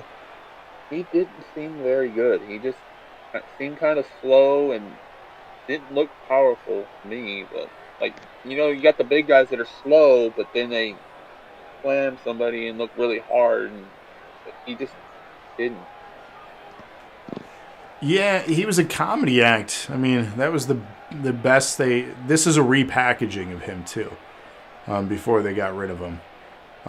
And oddly enough, not really, because we spoke on this in prior episodes if you're a frequent listener of our stuff. He went to Impact, and they made him somewhat of a star there during his short time there. I believe even potential champion. I don't remember specifically, though. And so he's another one, too, that they try to throw shade back at WWE to make it seem like WWE lost a major player when they didn't. No, he wasn't that great. No. And this match showcased just sloppy stuff. I noted that the heavyweights from both teams were out pretty quickly. They were the first out. Yeah. And then it became just a fast-paced tag match between some of the high flyers and luchas, if you will. Yeah, I enjoyed He was that. the only one eliminated from his team. The ending was nice. Poor Darren Young. Basically everyone, Sin Cara, Justin Gabriel, Kid and Mysterio, all got to do their signatures and finishers on Darren Young before picking up the win. I gave this one 2 stars. I didn't really care for it. It was maybe okay as an opener, but did nothing to really get the crowd hyped, I thought. I mean, the faces won, so that probably got the crowd a little hyped, but I didn't like that. I was leaning 2. I gave it a 3 because of the ending to send the fans into the show happy. So the kickoff. Otherwise, it would have been a 2. I thought it was a nice recovery at the end to slide it just to a 3 for me. Yeah, I gave it a 3. I thought it was pretty enjoyable. It wasn't anything to write home about, but it was a pretty enjoyable match. Yeah. We then go to a backstage attack before the next match between Caitlyn and Eve Torres. Weird. And this is where you get your racist remark from JBL. What? I mean, obviously we don't have to say exactly. I just what even triggered that? What? Who knows? Ask JBL. Yeah, it's just weird. I'm gonna put it out there. I don't like JBL. Yeah, it's understandable. he's just an asshole. If you've been a long-time wrestling fan, there's just a lot of people that don't like him too, and just shit that he's done to people. Literally, Brawl for All was made so he would get knocked out. Yeah. That was the whole reason Brawl for All got made, was because they thought that, well, I don't want to say they, Vince Russo wanted to see JBL, who was cocky backstage and said he could beat down anybody backstage. Vince pretty much told him, put your money where your mouth is, and made Brawl for All, which ended with a lot of injuries, and it was probably a bad idea in general. Yeah. But horrible, I know. They also wanted to push Dr. Death or whatever the hell his name was. Yeah, Steve Williams. Yeah. Yeah, then Bart Gunn, he's the one that won it all. Yeah, Bart Gunn went to face Butterbean, and he ended up getting burned because he won the whole thing. He ended up having to fight Butterbean at Mania and getting destroyed. that was fun to watch. That was fun. I enjoyed that. But yeah, I don't understand how you have something like, hey, this is a shoot fight, winner, whatever, and you get mad at somebody for winning it and decide to bury him out of the company. Which I don't know if you've ever seen Dark Side of the Ring on that. They had a Brawl for All episode where they interviewed him, and he's very salty about it, saying that Brawl for All is the reason why his career ended up the way it was and why he got buried at Mania and pretty much got released shortly after that.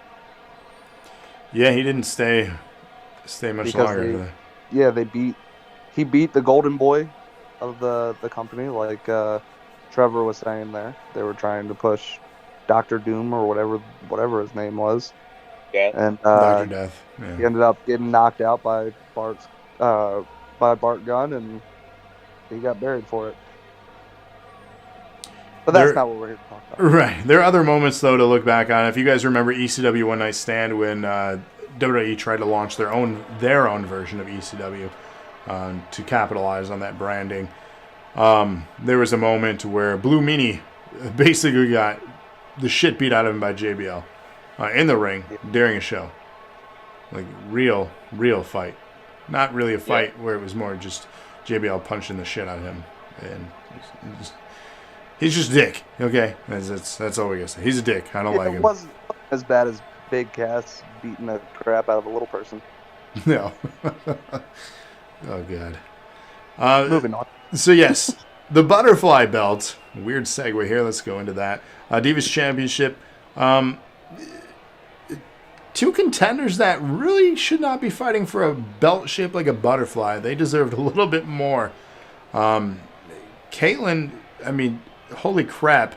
I forgot how just tough, like, physically she looked. And Eve Torres selling an interesting, like, character here. Like, is she prom queen? Like, what is she doing? Like, I don't really understand what the showboating was. I don't also remember what the build was to this either from back then. Well, this was in the middle of a great reign by Eve. I mean, she had this title for a very long time at this point. Right, and she's a great talent, but I'm just saying the character that she was doing for this, this show, what we're talking about. Just the waves, like I don't know, it was weird. So it was very contrasting styles. Caitlyn was very dominant in this match. One of the notable spots was a good use of the apron.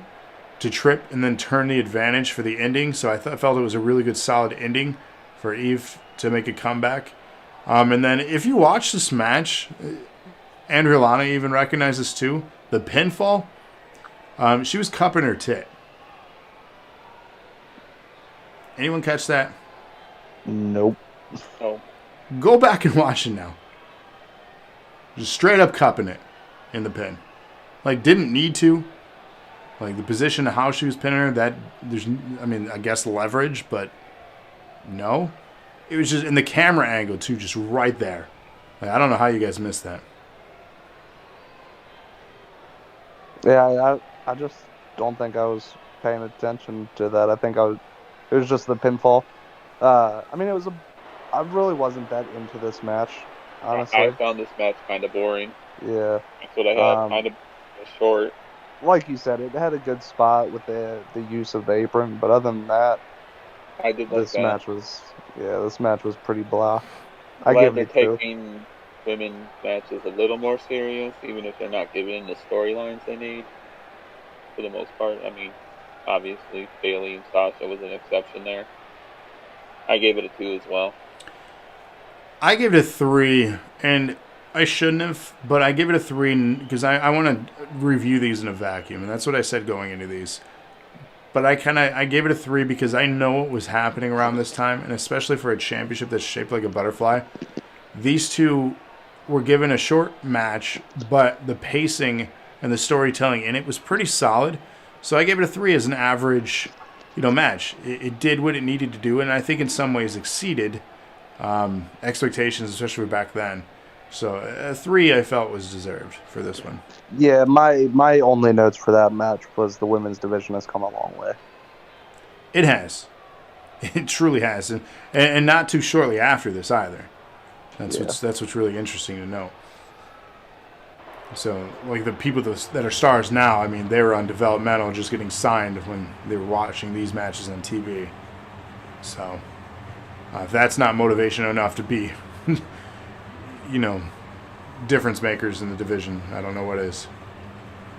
Backstage promos for the two teams coming up. I loved this segment only for Orton just sitting there, not giving a shit about anything. And then just telling Mick Foley that he hates him. Yeah, like that exchange. Like, this was solid heel. And I don't know if this was acting or not, because there were many years, and we've talked about this before, Orton just kind of floats sometimes. Yeah, but Orton has always, at least on screen, has never been a fan of Mick Foley, especially after his hardcore match with him. Oh, he punted him down the steps? Yeah. Evolution. They've always had very bad relationship. Which, hey, is that continuity? A little bit. Wow. Look at how easy that is. Crazy how it works. But yeah, I liked that. I loved, I'm a fan of Orton. I'm a fan of his work. And just this showcases his forte, being an asshole heel. And like I said, I don't know if it's a stretch for him and his acting ability, because from my understanding, he's kind of an asshole in real life. But he plays this character so incredibly well. We then go into the United States Championship match. Cesaro, your champion, against the challenger, R-Truth. Yeah, I'll say I enjoyed this. I love throwing back and seeing Cesaro actually being taken serious as an actual singles threat, and remembering, hey, he's had singles runs, not world championship runs, but he's had some great singles runs in the past. And he has a first name. Yeah, and R-Truth's attire. I loved his attire, the Little Jimmy attire. Yeah, I recognize that too. Little Jimmy looks like Ness off of Super Smash Bros. Yeah, a little bit. I have in the notes, it's weird seeing Cesaro being called Antonio, since when I started watching again, he was just Cesaro at that point. Yeah, and I believe he was called Claudio in NXT. I think so. Yeah, I think you're right. Yeah. But yeah, this match was very good. I did like the fast pace of the fast pacedness of this match. R-Truth is, like we say all the time whenever an R-Truth segment comes up, R-Truth is extremely good. And this 8 years ago furthered that how good R-Truth actually is in the ring. I felt it was a little short, but quick. I mean, they were doing a lot of quick moves, but the match itself was good. Yeah, it was definitely a short match, but it was entertaining and got where they needed to go with it. Yeah, I gave this one a 3. Yeah, I gave it a 3 as well. Some of my notes on this, I said showcasing the strength of Cesaro, but it didn't showcase enough of the quickness of Truth. You talk about, obviously, him being a tenured talent. We have talked about that before. There was a moment where an awkward uppercut went into a sloppy pin. It's like there was a miscommunication in the match. Commentary said something about it too, like that's a unique way to pin or do something. And it was just a weird match, I felt. It didn't showcase the Cesaro that we know today or some of his matches, after this. And it didn't showcase the strengths of R-Truth. I gave it a 2 out of 5. Ooh, very critical on that one, I see. Just because I know, and I've been a big fan of Cesaro, I know there's better work. It was just sloppy, and I don't think this is the best of his matches. And yeah, I think the only reason I disagree with that is because we're actually seeing a successful single Cesaro, which we don't get that anymore, which he severely deserves. No, I agree. So it's just nice to see that again. Yeah. I just think he had better... other matches were better than this one for him. This didn't showcase his strengths. And there were moments with singles runs, too, that had way better matches. I do think this was one of the best neutralizers he's done. Some of the neutralizers he does nowadays look kind of sloppy, mainly because he's doing it on bigger guys now. But it just looked very good on a guy like R-Truth. Do you guys remember Tout? No? No, I actually have on my notes. What the fuck is Tout? So Tout, you remember Vine? You remember all these like short messaging, like video things that everyone was trying to do? And we've seen other things be successful since. The most recent being TikTok, which that is facing its own adversary right now. But for the greater part of the last decade, we've had social media in the form of quick video messaging, and Tout was really heavily, it might even been WWE's product itself, if not, it was heavily endorsed by them. But they were basically doing promos building up The Rock's return, which this leads into a whole disaster scenario in the wrestling world, which I'm, with many fans, are still pissed off at. But only in wrestling can you be well, I shouldn't say only, because this happens in the world. It's capitalism in its finest. But notably in wrestling, can you be someone like The Rock and just say, hey, whoever wins in the main event, I'm just facing one of you for the title at Royal Rumble, okay? That's just how it's going to be. Okay. So Tout was basically this video thing that they were pushing to sell this return angle. Any thoughts on any of that? No. Okay.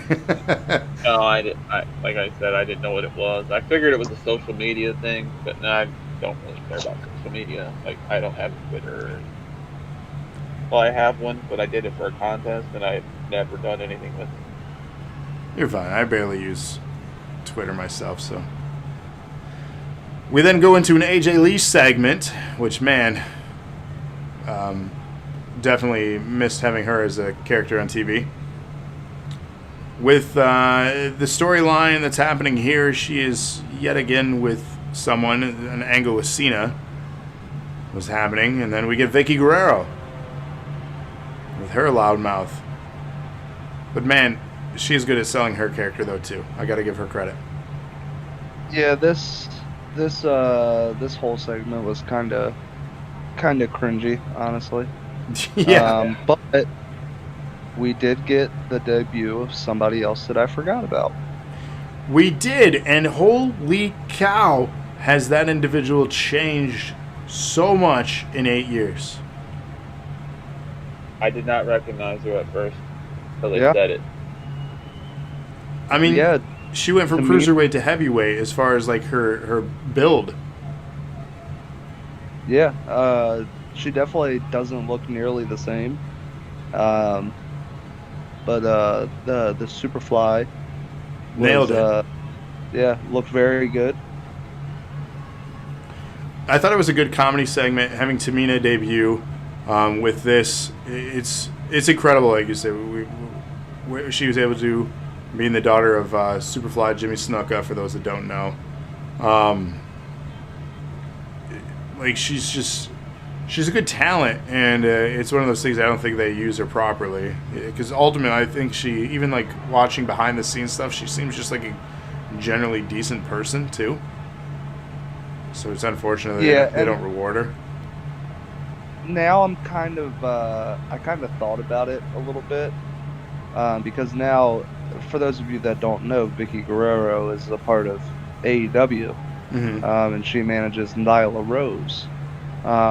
So this made me think about it a little bit, and it's kind of very similar to Tamina and Nyla Rose are very similar in a lot of ways. So this is kind of going back to what she's kind of already had practicing. Yeah, there's a comfort level there saying, hey, this worked on television. Let's try this, but with this talent.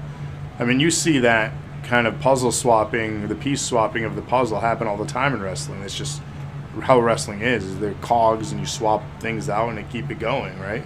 There's only so many storylines you can tell in wrestling. That's why I think a lot of long-term wrestling fans get burned out and they take breaks, or they find stuff predictable because you've seen it.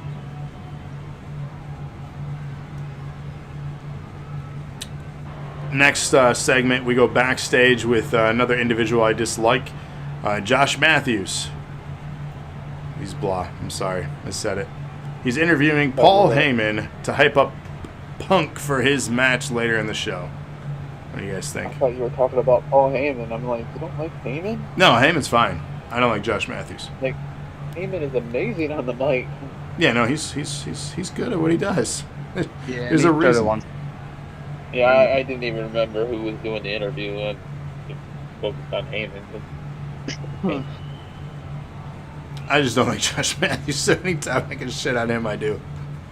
Sorry. It's not like Josh Matthews is going to listen to this podcast. Well, what ifs? What ifs? Hey, if you are, I challenge you for your job, sir.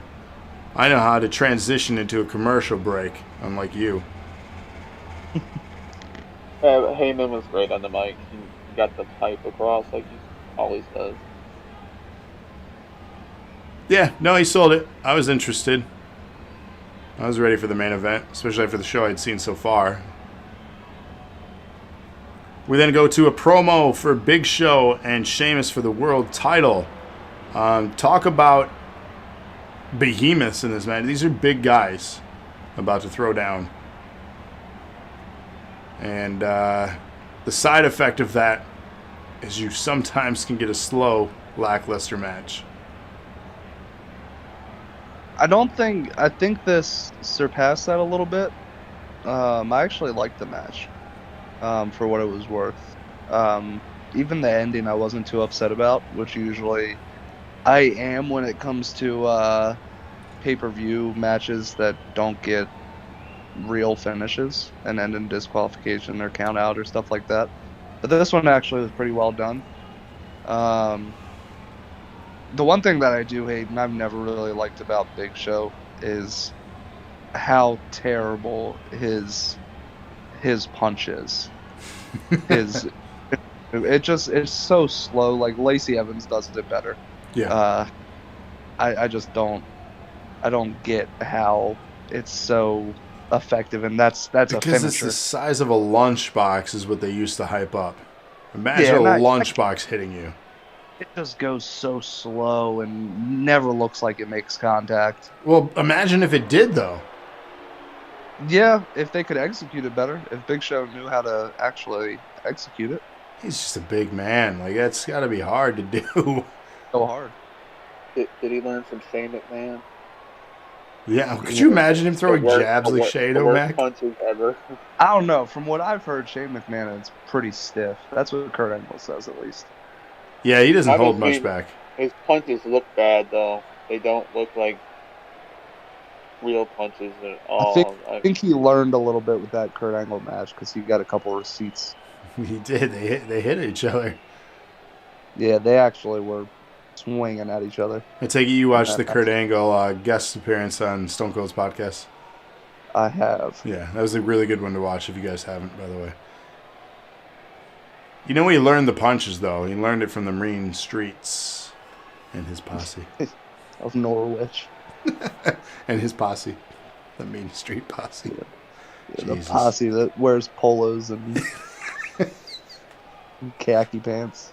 Oh, pretentious ass crew. It worked. Love it. It worked. Oh, man. But yeah, for what it's worth, I enjoyed this match. I think it was one of the better matches on the card, even with the finish.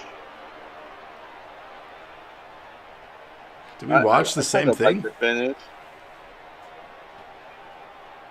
I mean, I had it as like a high 3.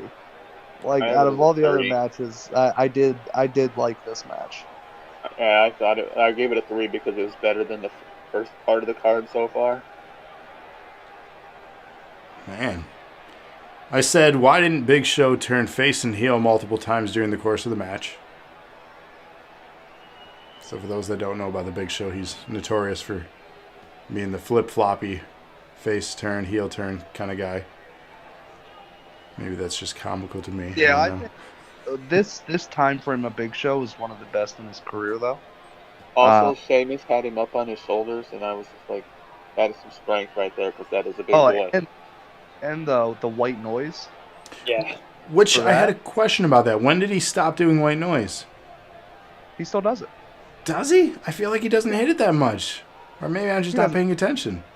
A lot when he was tagging with Cesaro. That was their finisher. Really?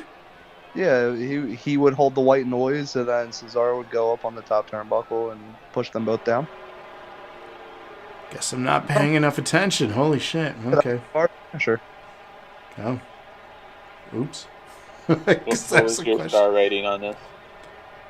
Mine, I gave it a 2. I can see that it was the best, but I still just thought it was better than the rest. So 3 was. Travis being so critical on his own pay-per-view. I know, and I was excited for this one because I thought this was a good one, like from my memory. Because I glanced at the card, I'm like, okay, this is a good one to talk about. I didn't like the finish, and then just ultimately overall, like I think that put me from a 3 to a 2. Yeah, I mean, I usually hate finishes like that, but I thought this one was well done. Big Show pulling in the ref, and the ref taking a bro kick that actually looked real. It looked like a pretty violent bro kick. Yeah. To the side of his head. And then a random ref turning around and counting the 3, and then they end up disqualifying Big Show anyway. And then the beatdown afterward I thought was great. Big Show begging for Sheamus to stop. My only question about that was, and I have it in my notes, is the chair that Sheamus was using had yellow tape around the legs. I don't know if you guys noticed. I did. So that was like a gimmick chair, and that's gimmick chair. That's what they use as like signal. Hey, this is the gimmick chair. Use the yellow tape. Yeah, I noticed that with some of the props. Sometimes ladders have that, like the one with this tape. That or was this just like is the pre-cut I understand. one. Like if you use like black tape or gray tape or something that like isn't as bright and noticeable as That was very neon yellow tape on Yeah. the bottom of the chair. They ran out of other colors. They're like, screw it, just do it. Nobody will notice. Yeah, I Cool. mean, I enjoyed it for what it's worth. Yeah. The whole thing, top to bottom, the match was pretty good. And then the beatdown afterward, how Sheamus was beating Big Show down. Big Show's begging for him to stop, and then catching a bro kick to finish it off, and ended with Big Show crawling out. Thought it was well done. It was fine. It was fine. More than a 2. I'm sticking with my 2. You think it was just as bad as the women's match? I gave the women's match a 3. Oh, did you? What else did you give it to? You gave something else a 2. I gave Cesaro and R-Truth a 2. And I liked that match too. Yeah, that's fine. You know what was really fine? Seeing a promo for the Attitude Era DVD. That's what happened next after this match. Yeah. No, I mean, it was brought some memories. I mean, I bought the DVD, so... Do you actually have the DVD? I do. Do you know where it's at? I know it's boxed up right now. But everything else. it's just like, yeah, everything else I'm moving. But that is one of my centerpieces of my collecting. As I've mentioned before, I am an avid wrestling collector. I've been collecting tapes. I started on VHS. I've worked my way to DVD and Blu-ray. But I do collect these compilations as well. Even though I have 97% of the DVDs, the pay-per-views on DVD, VHS, or Blu-ray. These compilations ultimately cover stuff like from Raws and other things, and I love documentaries. So for me, and this was the first of a few volumes that they did for the Attitude Era too, because obviously they're going to try to get every last drop out of that era. But I do have this DVD, long story short. When I get unpacked, I'll take a picture and send it to you. Well played. Side note, too, AEW, when we spoke on this, I asked you a question on this a while back. I don't know if it was part of this podcast or just on air for NAW, which you can catch, by the way, normally on Tuesdays and Thursdays, 8 p.m. Eastern Standard Time, right here, twitch.tv/JosephNerdAcumen. But I asked you when and if AEW is going to be releasing their pay-per-views on DVD. And they are. They have 5 events available now for purchase. They range from $19.99 to $24.99 on their website. And if you buy 3 or more, you get 10% off.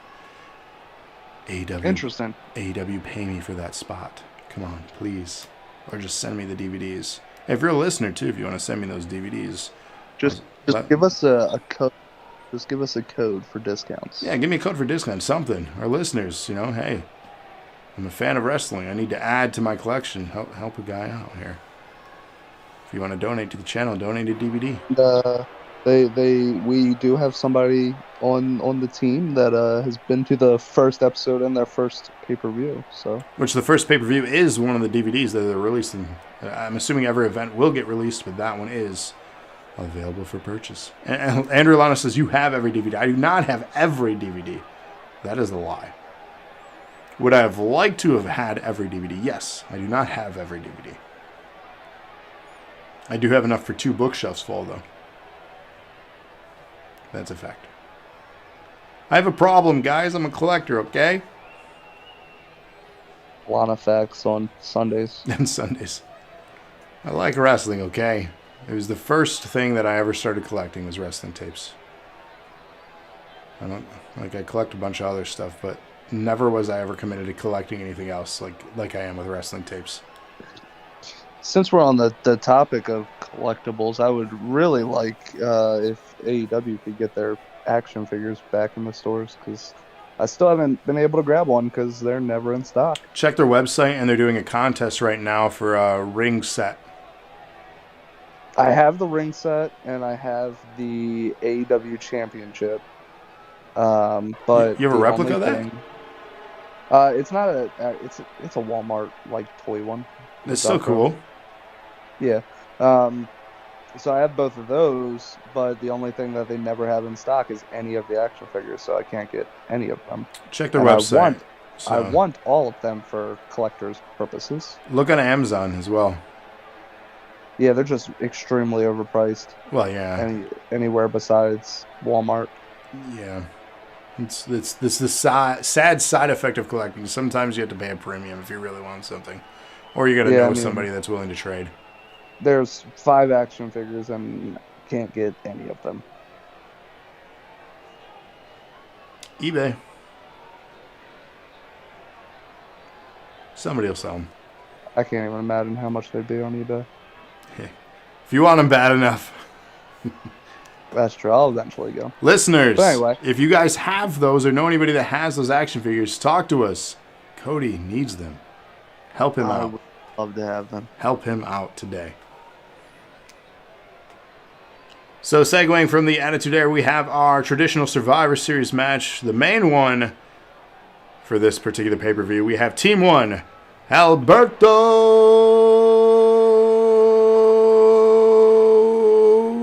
My cat is looking at me. And everyone just shut off the podcast. Del Rio. You guys remember this guy, right? Isn't he in trouble right now? I never liked him. I'm pretty sure he's in prison. Ooh, yikes. Pretty positive he's in prison. Yeah, look that one up if you want to know what he did. Never a fan and always hated his finisher. I thought he was fine. Like I didn't hate Del Rio, and I thought his. My favorite part of him was Dolph Ziggler cashing in on him. No, I got one better for you. Edge's final match before he came back all these years later at WrestleMania, smashing his car on stage after he retained his championship. That's a good one as well. It was a damn good one. And little did we know that was the last Edge match for a long, long time. Finisher where he has the guy upside down and they have to hold themselves up in the corner. I'm like, that makes no sense. Why would you do that? So he could stomp on your face. Hold on, let me hold your hand while you walk the ropes and then slap me in the back of my neck. Well, see, at least with that one, you're holding on. The Undertaker could be holding you. I'm not saying it's a perfect thing, but what? But that one, you actually have to hold yourself up for like however long, just so he can stomp down on you, and just like it just never makes sense. Wrestling. It doesn't make sense. Issues that don't make sense. There's a lot that don't make sense. A lot. Like most of Undertaker's moves, actually. Yeah. Anyways, Sandow, Damien Sandow, which didn't they drop his first name for a little while too and just called him Sandow? Yeah, and one thing I wanted to point out with that during his entrance, we got to see the wonderful Cody Rhodes drop on his neck. Yeah, that was a nasty move. Forgot about that. Yeah. Poor Cody. Replaced by David Otunga. Yep, he had an interesting run. He was, I felt he was the odd one out from Nexus, from that whole angle, and he found himself on commentary after many years of unsuccessful wrestling. But didn't he win the tag champs with John Cena? I believe so. He was that character was weird. I enjoyed Otunga. I did not enjoy him on commentary. No, not on commentary, but as a wrestler, I did enjoy him. I mean, he's still employed today. Like, that's odd. He's one that you think they would cut just because he's generic. Agreed. A guy that I missed, but I'm glad he's on commentary for NXT, Wade Barrett. He was good. I really liked him. And then Mr. Money in the Bank at the time, Dolph Ziggler, which I loved the storyline that they were building up to with him. Foley then comes out as captain for his team. That is the tag team champions, Daniel Bryan and Kane, which this was a wonderful storyline arc for both of them. The Intercontinental Champion, Kofi, Miz, and then Orton. And don't forget, Kofi is Jamaican at this point. Oh, that's right. He still was. Yep, you know. He's still Jamaican. It's the SOS. God, that was I know so you're not weird. a fan of JBL, but him making fun of Cole always saying vintage was pretty good during this. And then he shifted it and was calling it classic for, who was he calling classic? Miz? Classic Miz? Yeah. JBL sucks, though. God. So this match, basically, this is how it played out. Sandow was quickly eliminated. He wasn't really used very well in this one. It's probably because he was. I don't know. I don't have an answer. I don't know what direction they were going with him at this point. I just have he was misused. Kane was eliminated by Dolph after distraction with Bryan. It was a nice elimination. Basically, what I said for this match for my notes, besides who eliminated who and why, was really it was just a steady pace throughout. I felt everyone had their nice exchanges, their spots. It seemed very balanced throughout the match, and it was good pacing. Yeah. Yeah, and I think that's what we get in a lot of good Survivor Series matches is everybody gets their spots in. It's never slow. And it just keeps pace the entire time, which this one lived up to that. I did like the you called it a distraction, but how Team Foley was never, even from that promo earlier in the night, they were never really together as a unit, and it showed throughout the match, not just with Daniel Bryan and Kane, but also with Randy Orton and Miz. They were never on the same page. Yeah. Miz was fourth on the team. That's what the storyline was. I think they said the universe voted him on there or something like that. Yeah, he was voted onto the team. Yeah. The one thing that did surprise me that I didn't remember, the pacing, like I said, was good. It wasn't a landslide victory as it came down to Ziggler and Orton. The ending shocked me. Yeah, which they had a good exchange at the end, with Ziggler pretty much just laid out in the corner as he just went shoulder first into the corner. Mm-hmm. Randy Orton setting up the RKO, which you would expect him to hit it there, but had a nice back and forth, and when Randy's setting up a punt kick to end it, Dolph Ziggler hits a nice super kick. Yeah, that was solid too. I love the setup because I knew it was coming with the punt. I'm like, oh, this is over. Yeah. Because I didn't look at the results beforehand. I wanted to relive the event. I just looked at the card. I didn't look at like who won what leading into this. So for me, I'm like, okay, Orton picks up the win, the punt. Yeah, it's expected here. Continue his, smug heel run. And but Dolph jumped up so quick. Yeah. So quick. Just played possum and hopped up extremely fast, hit the super kick, ended the match. Yeah, and I was shocked. I'm like, this, and he goes for the pin and wins. I'm like, no way. No way is he getting a clean, quick pin like that after a super kick. But he did. I was like, okay, yeah, I like it. 4 out of 5. Yeah, I gave this one a 4 out of 5 as well. I did really enjoy this match. I always enjoy Survivor Series matches when they're done properly. And this one was. 4 out of 5 is what I gave it. Yeah. So, I did like Foley using Mr. Sacco. Yeah. Ricardo, whatever his name is. Rodriguez. Del Rio's announcer. Alberto. Oh, God, here we go again. You only get one. Any other notes for that one? No, it was just a good match overall. Definitely missed some of those guys. So far. Yeah. Yes. I do miss some of those guys, like Wade Barrett in the ring and Otunga. I like Sandow when he was doing with Miz. Sandow became a champion in NWA, so. He did. Was it him and Axel, a tag team before he left? Or who was with Axel when they were doing the mock gimmick? It was. He was Because one of them dressed up as Hogan, and then Hogan had all his racist-ass shit come to light, and then they quickly dumped that. Well, when he was mocking, that was with The Miz.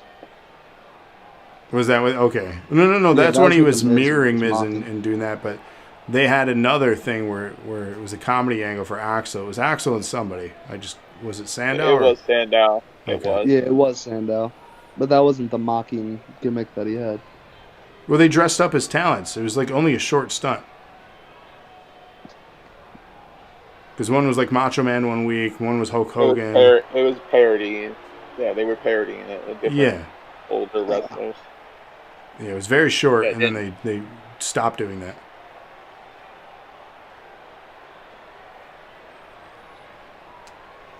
Speaking of weird parody things, I don't know if this is a proper segue for that, but WWE Films, remember, I don't know how many of those things are coming out now, but they were going heavy at this time for WWE Films, and there was a film called The Day.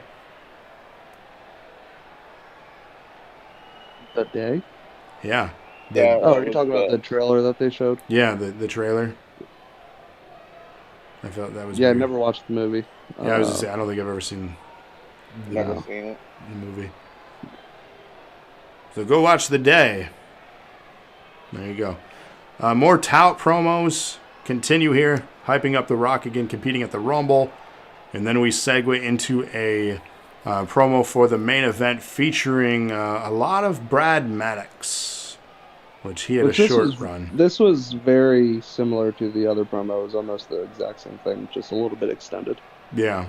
So it was the little promo, just it was extended with Blue Chew. Yeah, basically, just add more for it. Yeah, add more Brad Maddox. And that was about it. Which he was pivotal for pivotal. Good Lord, can't talk tonight.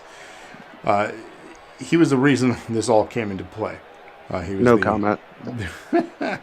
Well, yeah, I think I know where you're going with that. I know him for one thing and one thing only. Yikes! Let's turn the page to the match at hand. Oh, I here. see what you did there. What are you talking about? We're going to the match at hand. Uh-huh. It's time to move on to a new day here. A new match. Stop it. Stop. What? Trevor, are you getting this? Because I'm understanding all of his innuendos. I get it. Can I be the director here, or are you the cameraman? What's going on? All right, let's turn to a new day. Yes, it is. WWE Championship match. Punk the champion against challengers Ryback and Cena in a triple threat match. Oh man, I liked the start. I felt it was a nice little cut and chase for Punk saying, "Hey, you two figure it out," but they weren't letting that happen. And then it turned into that happening with Cena and Ryback. He's new, by the way, Ryback. They need to feed him more. Fighting over beating up Punk. As your usual during this time frame and for most of his career, in the later years notably too. Mixed crowd for Cena. Let's go Cena. Cena sucks chance. My biggest notes here was it was a normal triple threat where often the odd one out does rest outside the ring. Yep. I like the breakups. There was a lot of good, close ones, and it seemed more real than, I got to hold, they hold for the last second, then they dive. The notable breakup I had on there was the elbow drop from Punk when Cena was trying to submit Ryback. And they were hyping it up for the first time ever. And then elbow drop right in the back of Cena. Yeah, I enjoyed it. It was very traditional triple threat match. But I did enjoy. I kind of forgot how dominant they made Ryback in these times. He had a nice shell shock to CM Punk, and then instantly another one to John Cena, which we all know it got broken up. But yeah, the match overall was good. What was Ryback's original character name when he was in Nexus? Or even before that? I don't remember. It was something wild. It was a regular name, but it was... I can't remember. It was not great. No. Just like Curtis Axel. Wasn't he like Michael McGillicuddy or something? Yeah, but that's his real name. Is that really his real name? Mm-hmm. No. Pretty sure it is. Oh, man, it's almost as bad as having a name like Michael Hickenbottom. I wouldn't say it's that bad, but yeah, it's pretty bad. Yikes. The only thing that confused me about like the entrances of this match was CM Punk didn't come out first or last. No, he was in the middle. He was in the middle as the champion, which threw me off a little bit and made me feel like Ryback had the best chance of coming through with this. He was very over at this time. Well, I was going to say, that's what they wanted you to believe. Everything favored him to win it. Yeah, and I mean, there's no reason why you would have the champion come out second out of 3. Like, you see him come out first sometimes. You see him come out last, but you never really see him in the middle, so this was just strange. Yeah. By the way, his name was Skip Sheffield. Skip Shep, that's right, yeah. Good God. Didn't he have like this stupid cowboy hat? He had hair, didn't he? I mean, He it's wasn't. still not I don't as think he bad was as bald. Husky Harris. Yeah. Wouldn't he say a tugboat with a Ferrari engine? It was Just bad names overall in that crew. Yeah. That motley crew. Although I think Heath Slater still was Heath Slater, which Yeah. is still a very like 80s, early 90s like Saved by the Bell name. Yeah, and a couple of them kept their names, like Wade Barrett and Which that one's Justin fine. Gabriel And that one's and fine. Otunga. And that They one's all fine. kept That's their his real name though, I think. But then the other half is just a mess of names. Yeah.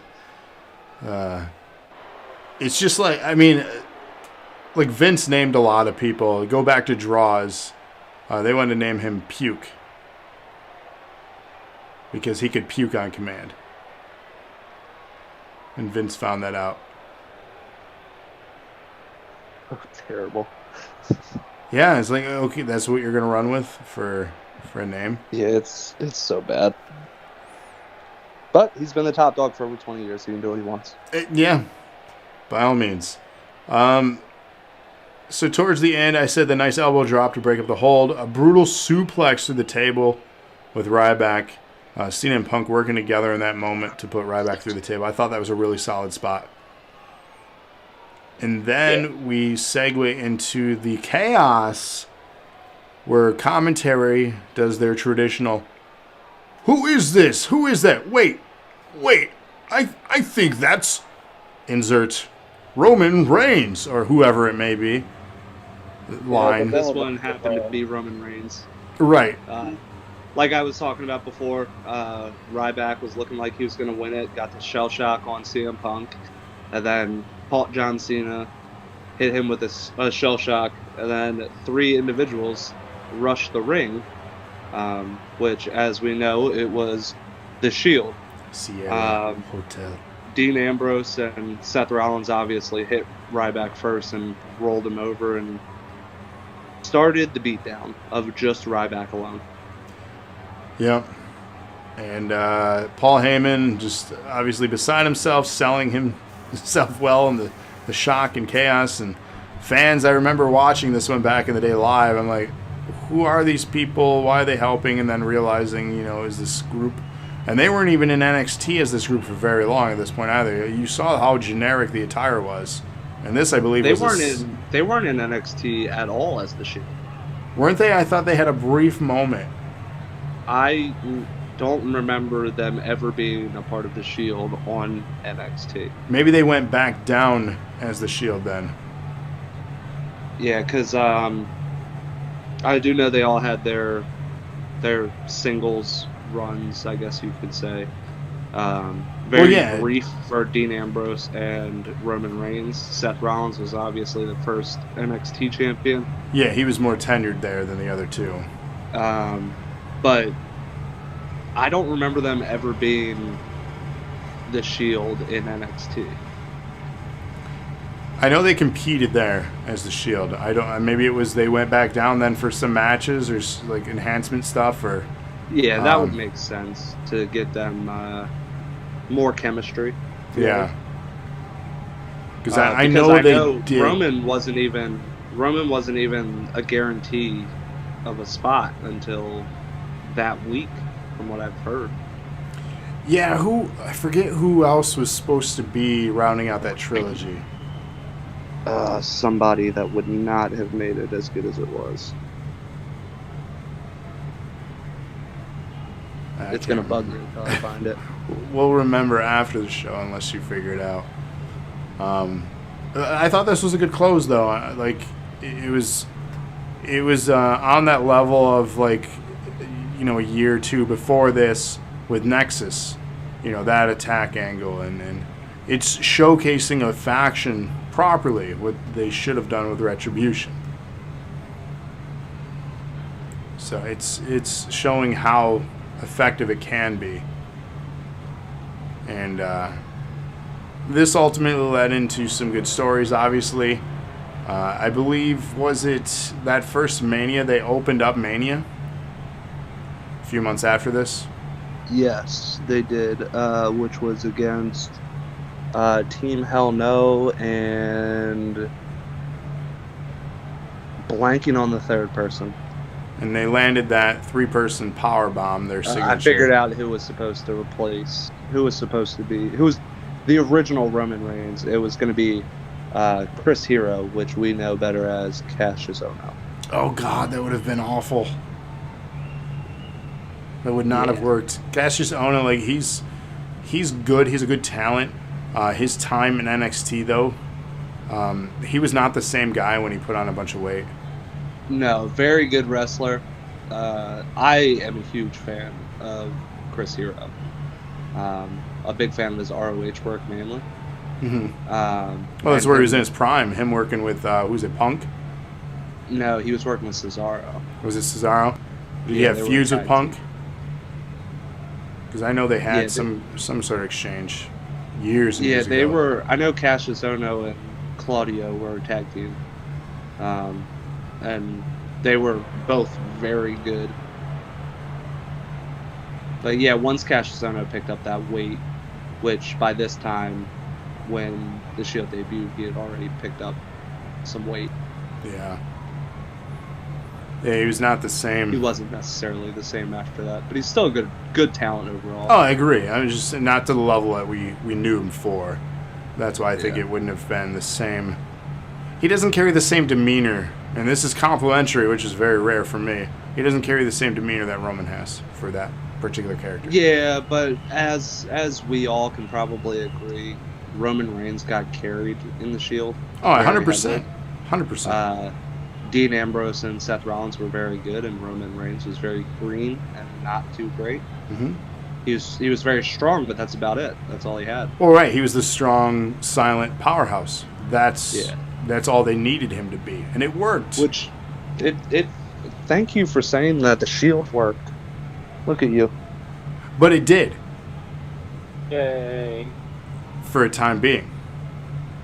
Oh God. The problem I had was after the initial betrayal storyline, the reuniting, the gotta sell of merch, and then the constant like love triangle of them all feuding with each other. Just it became too much. It was one of those things. We've seen this, and it was why I said I don't want to see Seth Rollins again facing off against Roman, being on the same show. Yeah. No, and I can see that, but I think at that time, like right after the Shield, when they started doing like Dean Ambrose versus Seth, but then they had that triple threat match between all three of them for the title. That was a very good match overall. I love the Shield though. All three of them are up there on my list for favorite wrestlers currently. So yeah, I mean, there's no hatred from me on the Shield. Yeah, like I said, that's just how I feel about it. There were a lot of growing pains with the faction too, figuring out characters. They really, besides Seth Rollins, they were all kind of inexperienced. Dean Ambrose, and we said this before, I'll say it to death, he never got to be himself in WWE. That hurt him. No, I mean this is the Shield was the closest we got to him being himself. Mm-hmm. That violent psychopath that he was during the Shield era. I just hated leader, the promos. I hated the promos from him. Like, stop watching The Dark Knight. Are you talking about like the legitimate promos, or are you talking about the backstage videotape, camera, the videotape stuff? The videotape stuff I hated that. Yeah, it was fairly cringy, especially in the beginning. They're like just saying their names. Yeah, it lacked polish and direction. Like, they had a good idea on paper, and they just really needed to figure out where to go with it and how they could go with it. And I think that's just been the story of, Roman, too, for his career. They could never figure out Dean Ambrose.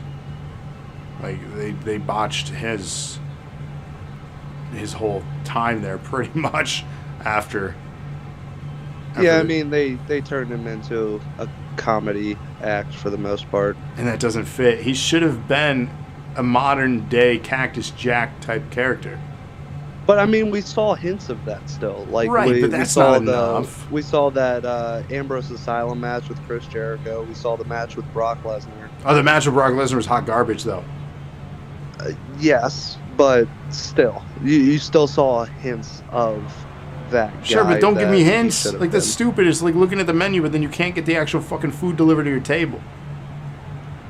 I agree with that. No, they completely shit the bed with John Moxley. Now, Dean Ambrose was that comedy guy, but they never got the John Moxley that he was before he got to WWE and what we're seeing now with AEW. Well, sure, but I'm speaking in WWE. There's a missed opportunity. They failed it. They could have done better. They should have done better. And the same thing for Roman Reigns. Like, what we're getting now, I'd love to have so much more praise, and it deserves it. I just can't get on that train. For one, I feel like I would be selling myself out to do so, just because I've had a constant, as far as my disdain towards the direction that they've done. When you have so many headlining WrestleManias of him and somebody, or him and Brock, or him, like, stop beating the dead horse. Give us the character evolution. This is the same problem I had with Cena. Give us the character evolution. Do something. If this is not working, do something. You don't have to always give what the fans want, but do something. And change his goddamn music. Like, seriously. Yeah, and I think that's the thing that that's the big thing. Like I said a little bit earlier, I'm a big fan of all three of them, especially right now. But during that time frame, right after when they first broke up, I was still... Dean Ambrose was my favorite wrestler at the time. And as Seth Rollins slowly started getting better as that authority heel, he started becoming my favorite as well. Yeah. And which we spoke about already too. Yeah, Roman Reigns not as much recently. He's getting a lot better, but all three of them are just fantastic. And I mean, they were centerpieces of the show. You had Cena fading out. They have not done a great job of creating main eventers over these years. And they put too much stock in Roman Reigns as being the hero. And when everything happened with his cancer and stuff, I think they shit themselves. Because they're like, oh no, this is their future. This was supposed to be our guy. Now what? Yeah, and they didn't know where to go from there. No. And they've had so many potential talents come in and out their doors. And this is the difference in this era and that golden age that we speak on so much, being our age group of the Attitude Era.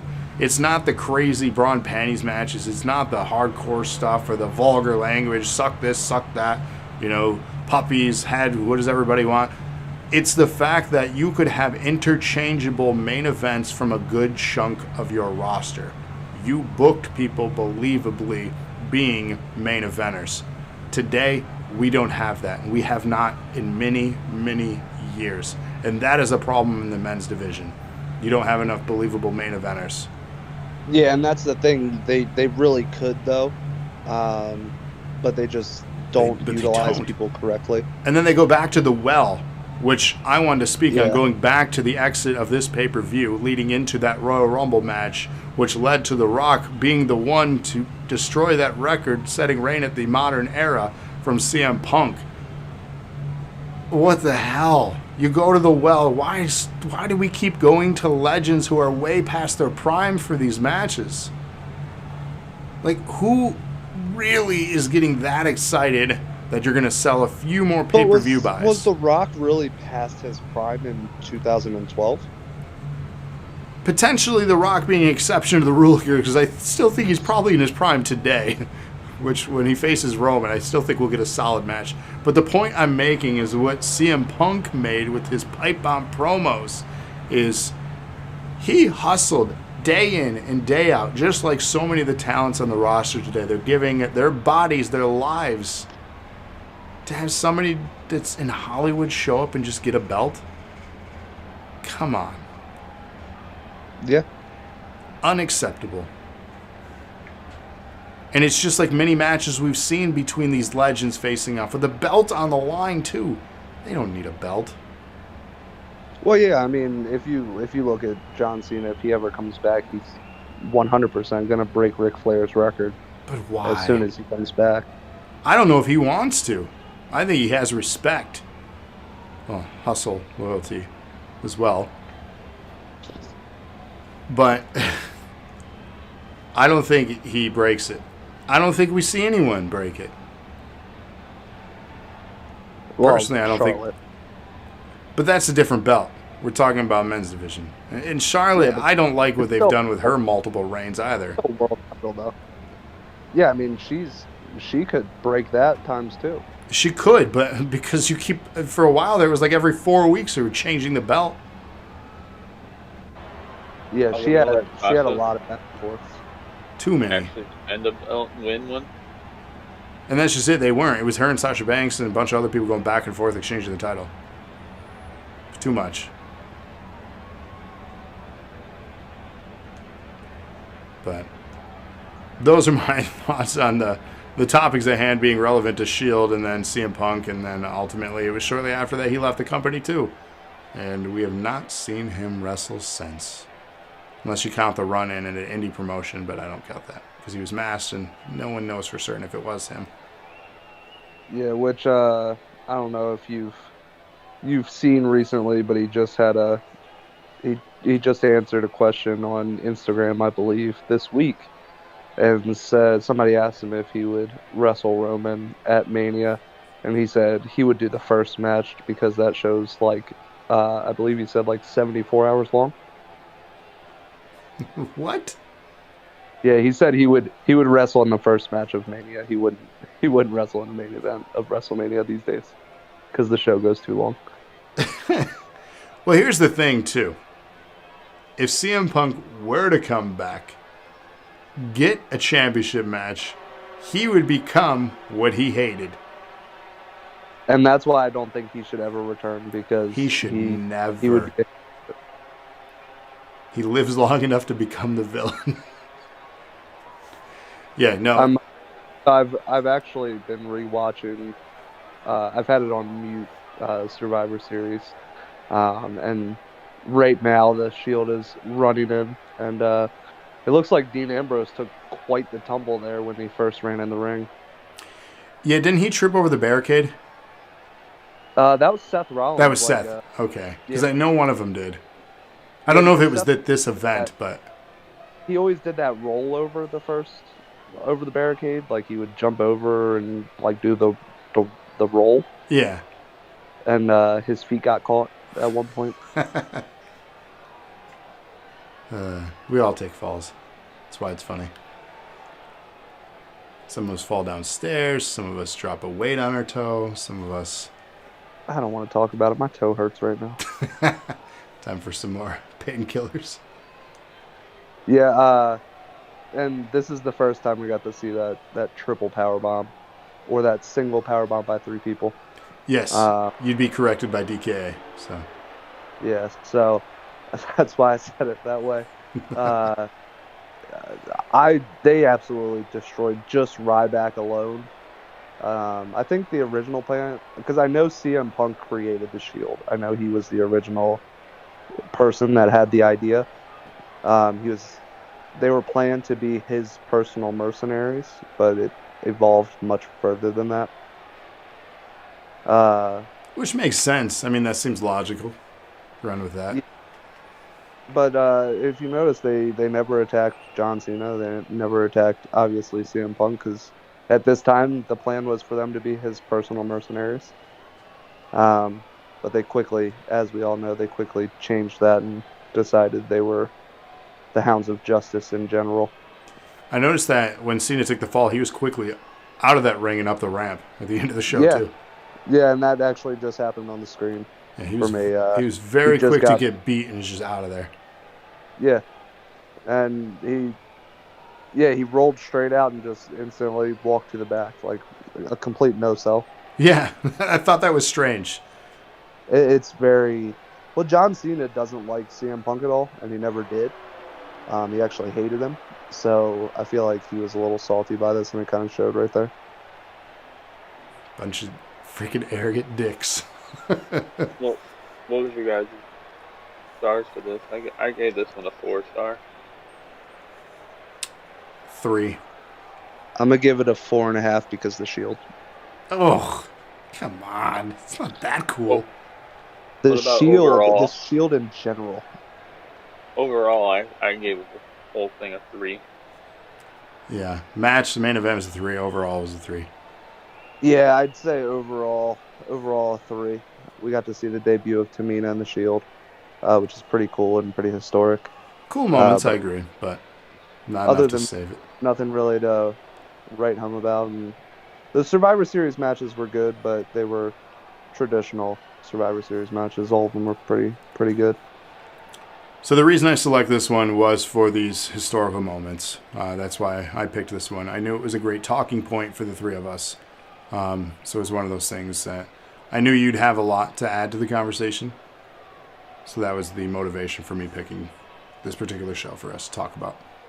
Because I know you question that, like if I was being very hypercritical, it's because I wanted to have talking points, and I knew you'd have them. I had them. And you delivered, so thank you. Speaking of delivering, viewers, listeners, we want your feedback. Sometime this week we're going to be posting a poll. That'll be available on social media. We use Facebook groups. Find us. We'll probably post this since it's wrestling. We'll probably keep it isolated to NAW, so you can go under groups, search for Nerd Acumen Wrestling. We're going to post a poll. Each of us are going to add 2 pay-per-views to that list. We're not going to put our names by it, so you won't have any like leverage on, I want to pick because of so-and-so. It'll be anonymous. You may figure it out because you're smart. For one, you're smart because you're listening to us. And you're cute. Yes, you are. See what we're doing? We're pandering. We're selling it. I do have at least one of mine already picked in my head. I have ideas. I don't have mine narrowed down, though. I'm not pandering. One specific I want to watch back is the reason for my pick. And I'll let you guys know off the air. Seems fair. Different. But that's all we have, though, for... Yes, you are. Nucci's back. They eat bread. Yes, I am, says Andrea Lana. You are what? Yes, I am. I'm surprised you're still awake. I think it's because we said cute. Oh, okay. Yes. Hey, there's some emotes. So again, if you ever want to join us and be part of our chat, we're going to do our best to respond to messages as they come up and interact with you. Most notably, if it's a pay-per-view you're excited about, join us. As of right now, we've been doing Sunday nights, 8 p.m. Eastern Standard Time, twitch.tv/doseofnerdacumen. Also, you can find us. We have an Instagram for Nerds of Wrestling. Not active much, but we do have one. Follow us. But notably, we are most active in the Nerd Acumen Wrestling group for our wrestling show that appears every Tuesday, every Thursday at 8 p.m. Eastern Standard Time. Again, special start times this week. Well, special date, rather. Tuesday, Taboo Tuesday. I'm excited for this because it's going to feature the final encounter between Make Rated Great Again and Cody King, the king of them all, the man who will be booking our Survivor Series event later this month. You're not going to want to miss that. And then, of course, Wednesday, back to normal. NAW, back to those redemption matches. So those are going to be fun. That all happens this week. Additional programming to catch whether or not Trevor or Kevin will be streaming. Do we know, Trevor, tomorrow? I believe Kevin is streaming tomorrow. So more Psychonauts, correct? Yeah. All right, tune in for that. I knew he was. You said you will if he won't? I said last I know he was. Oh, last you know he was. He okay. doesn't, I'll try to. Alright, I gotta find my headset. I don't like this one. Especially if people have a hard time hearing me. Yeah, we do got to get your volume up for sure. Nushi says you can't wait for Austin debut. And so Monday, catch that. Tuesday, Wednesday, catch NAW action. I don't know if there's going to be something to fill in the slot on Thursday. That's what she said. Friday is generally not much. Wednesdays at 10 p.m., though, Mikey Nightmare plays Warzone on YouTube, youtube.com/JosephNerdAcumen. And then Saturdays, we have Lockbox, whether it's some more Among Us or Jackbox games. I'm not certain. And my assumption, he has went to bed by this point in the show. Old man. Old man, that's all right. He works hard for his money, so you better And treat him right. Say it again? He has to be up at 6, so yeah, I don't blame him going to bed. He gets up early. And then it all repeats again next Sunday, if everything goes according to plan, with your pick of the next pay-per-view. So tune in to the next NOW podcast, available on all podcast platforms. Follow us, subscribe today for free, leave us a review, tell us your thoughts, feelings, and deepest, darkest secrets. Let us know all about the juicy details. That was cringe and creepy. Let's not go on to doing that now. Anyways, thank you for joining me, Cody. Thank you for joining me, Trevor. Glad to have this trio. And sometime soon we are going to have guests on this show. I promise. It's going to happen at some point. We just got to work out those finite details. Any parting thoughts from you, Trevor? Everybody have a good night. Thanks for coming. Thanks for listening. Cody. The light will shine in the month of November on NAW. And good night, nerds. That creeps me out. Thank you for listening. And until next time, stay nerdy.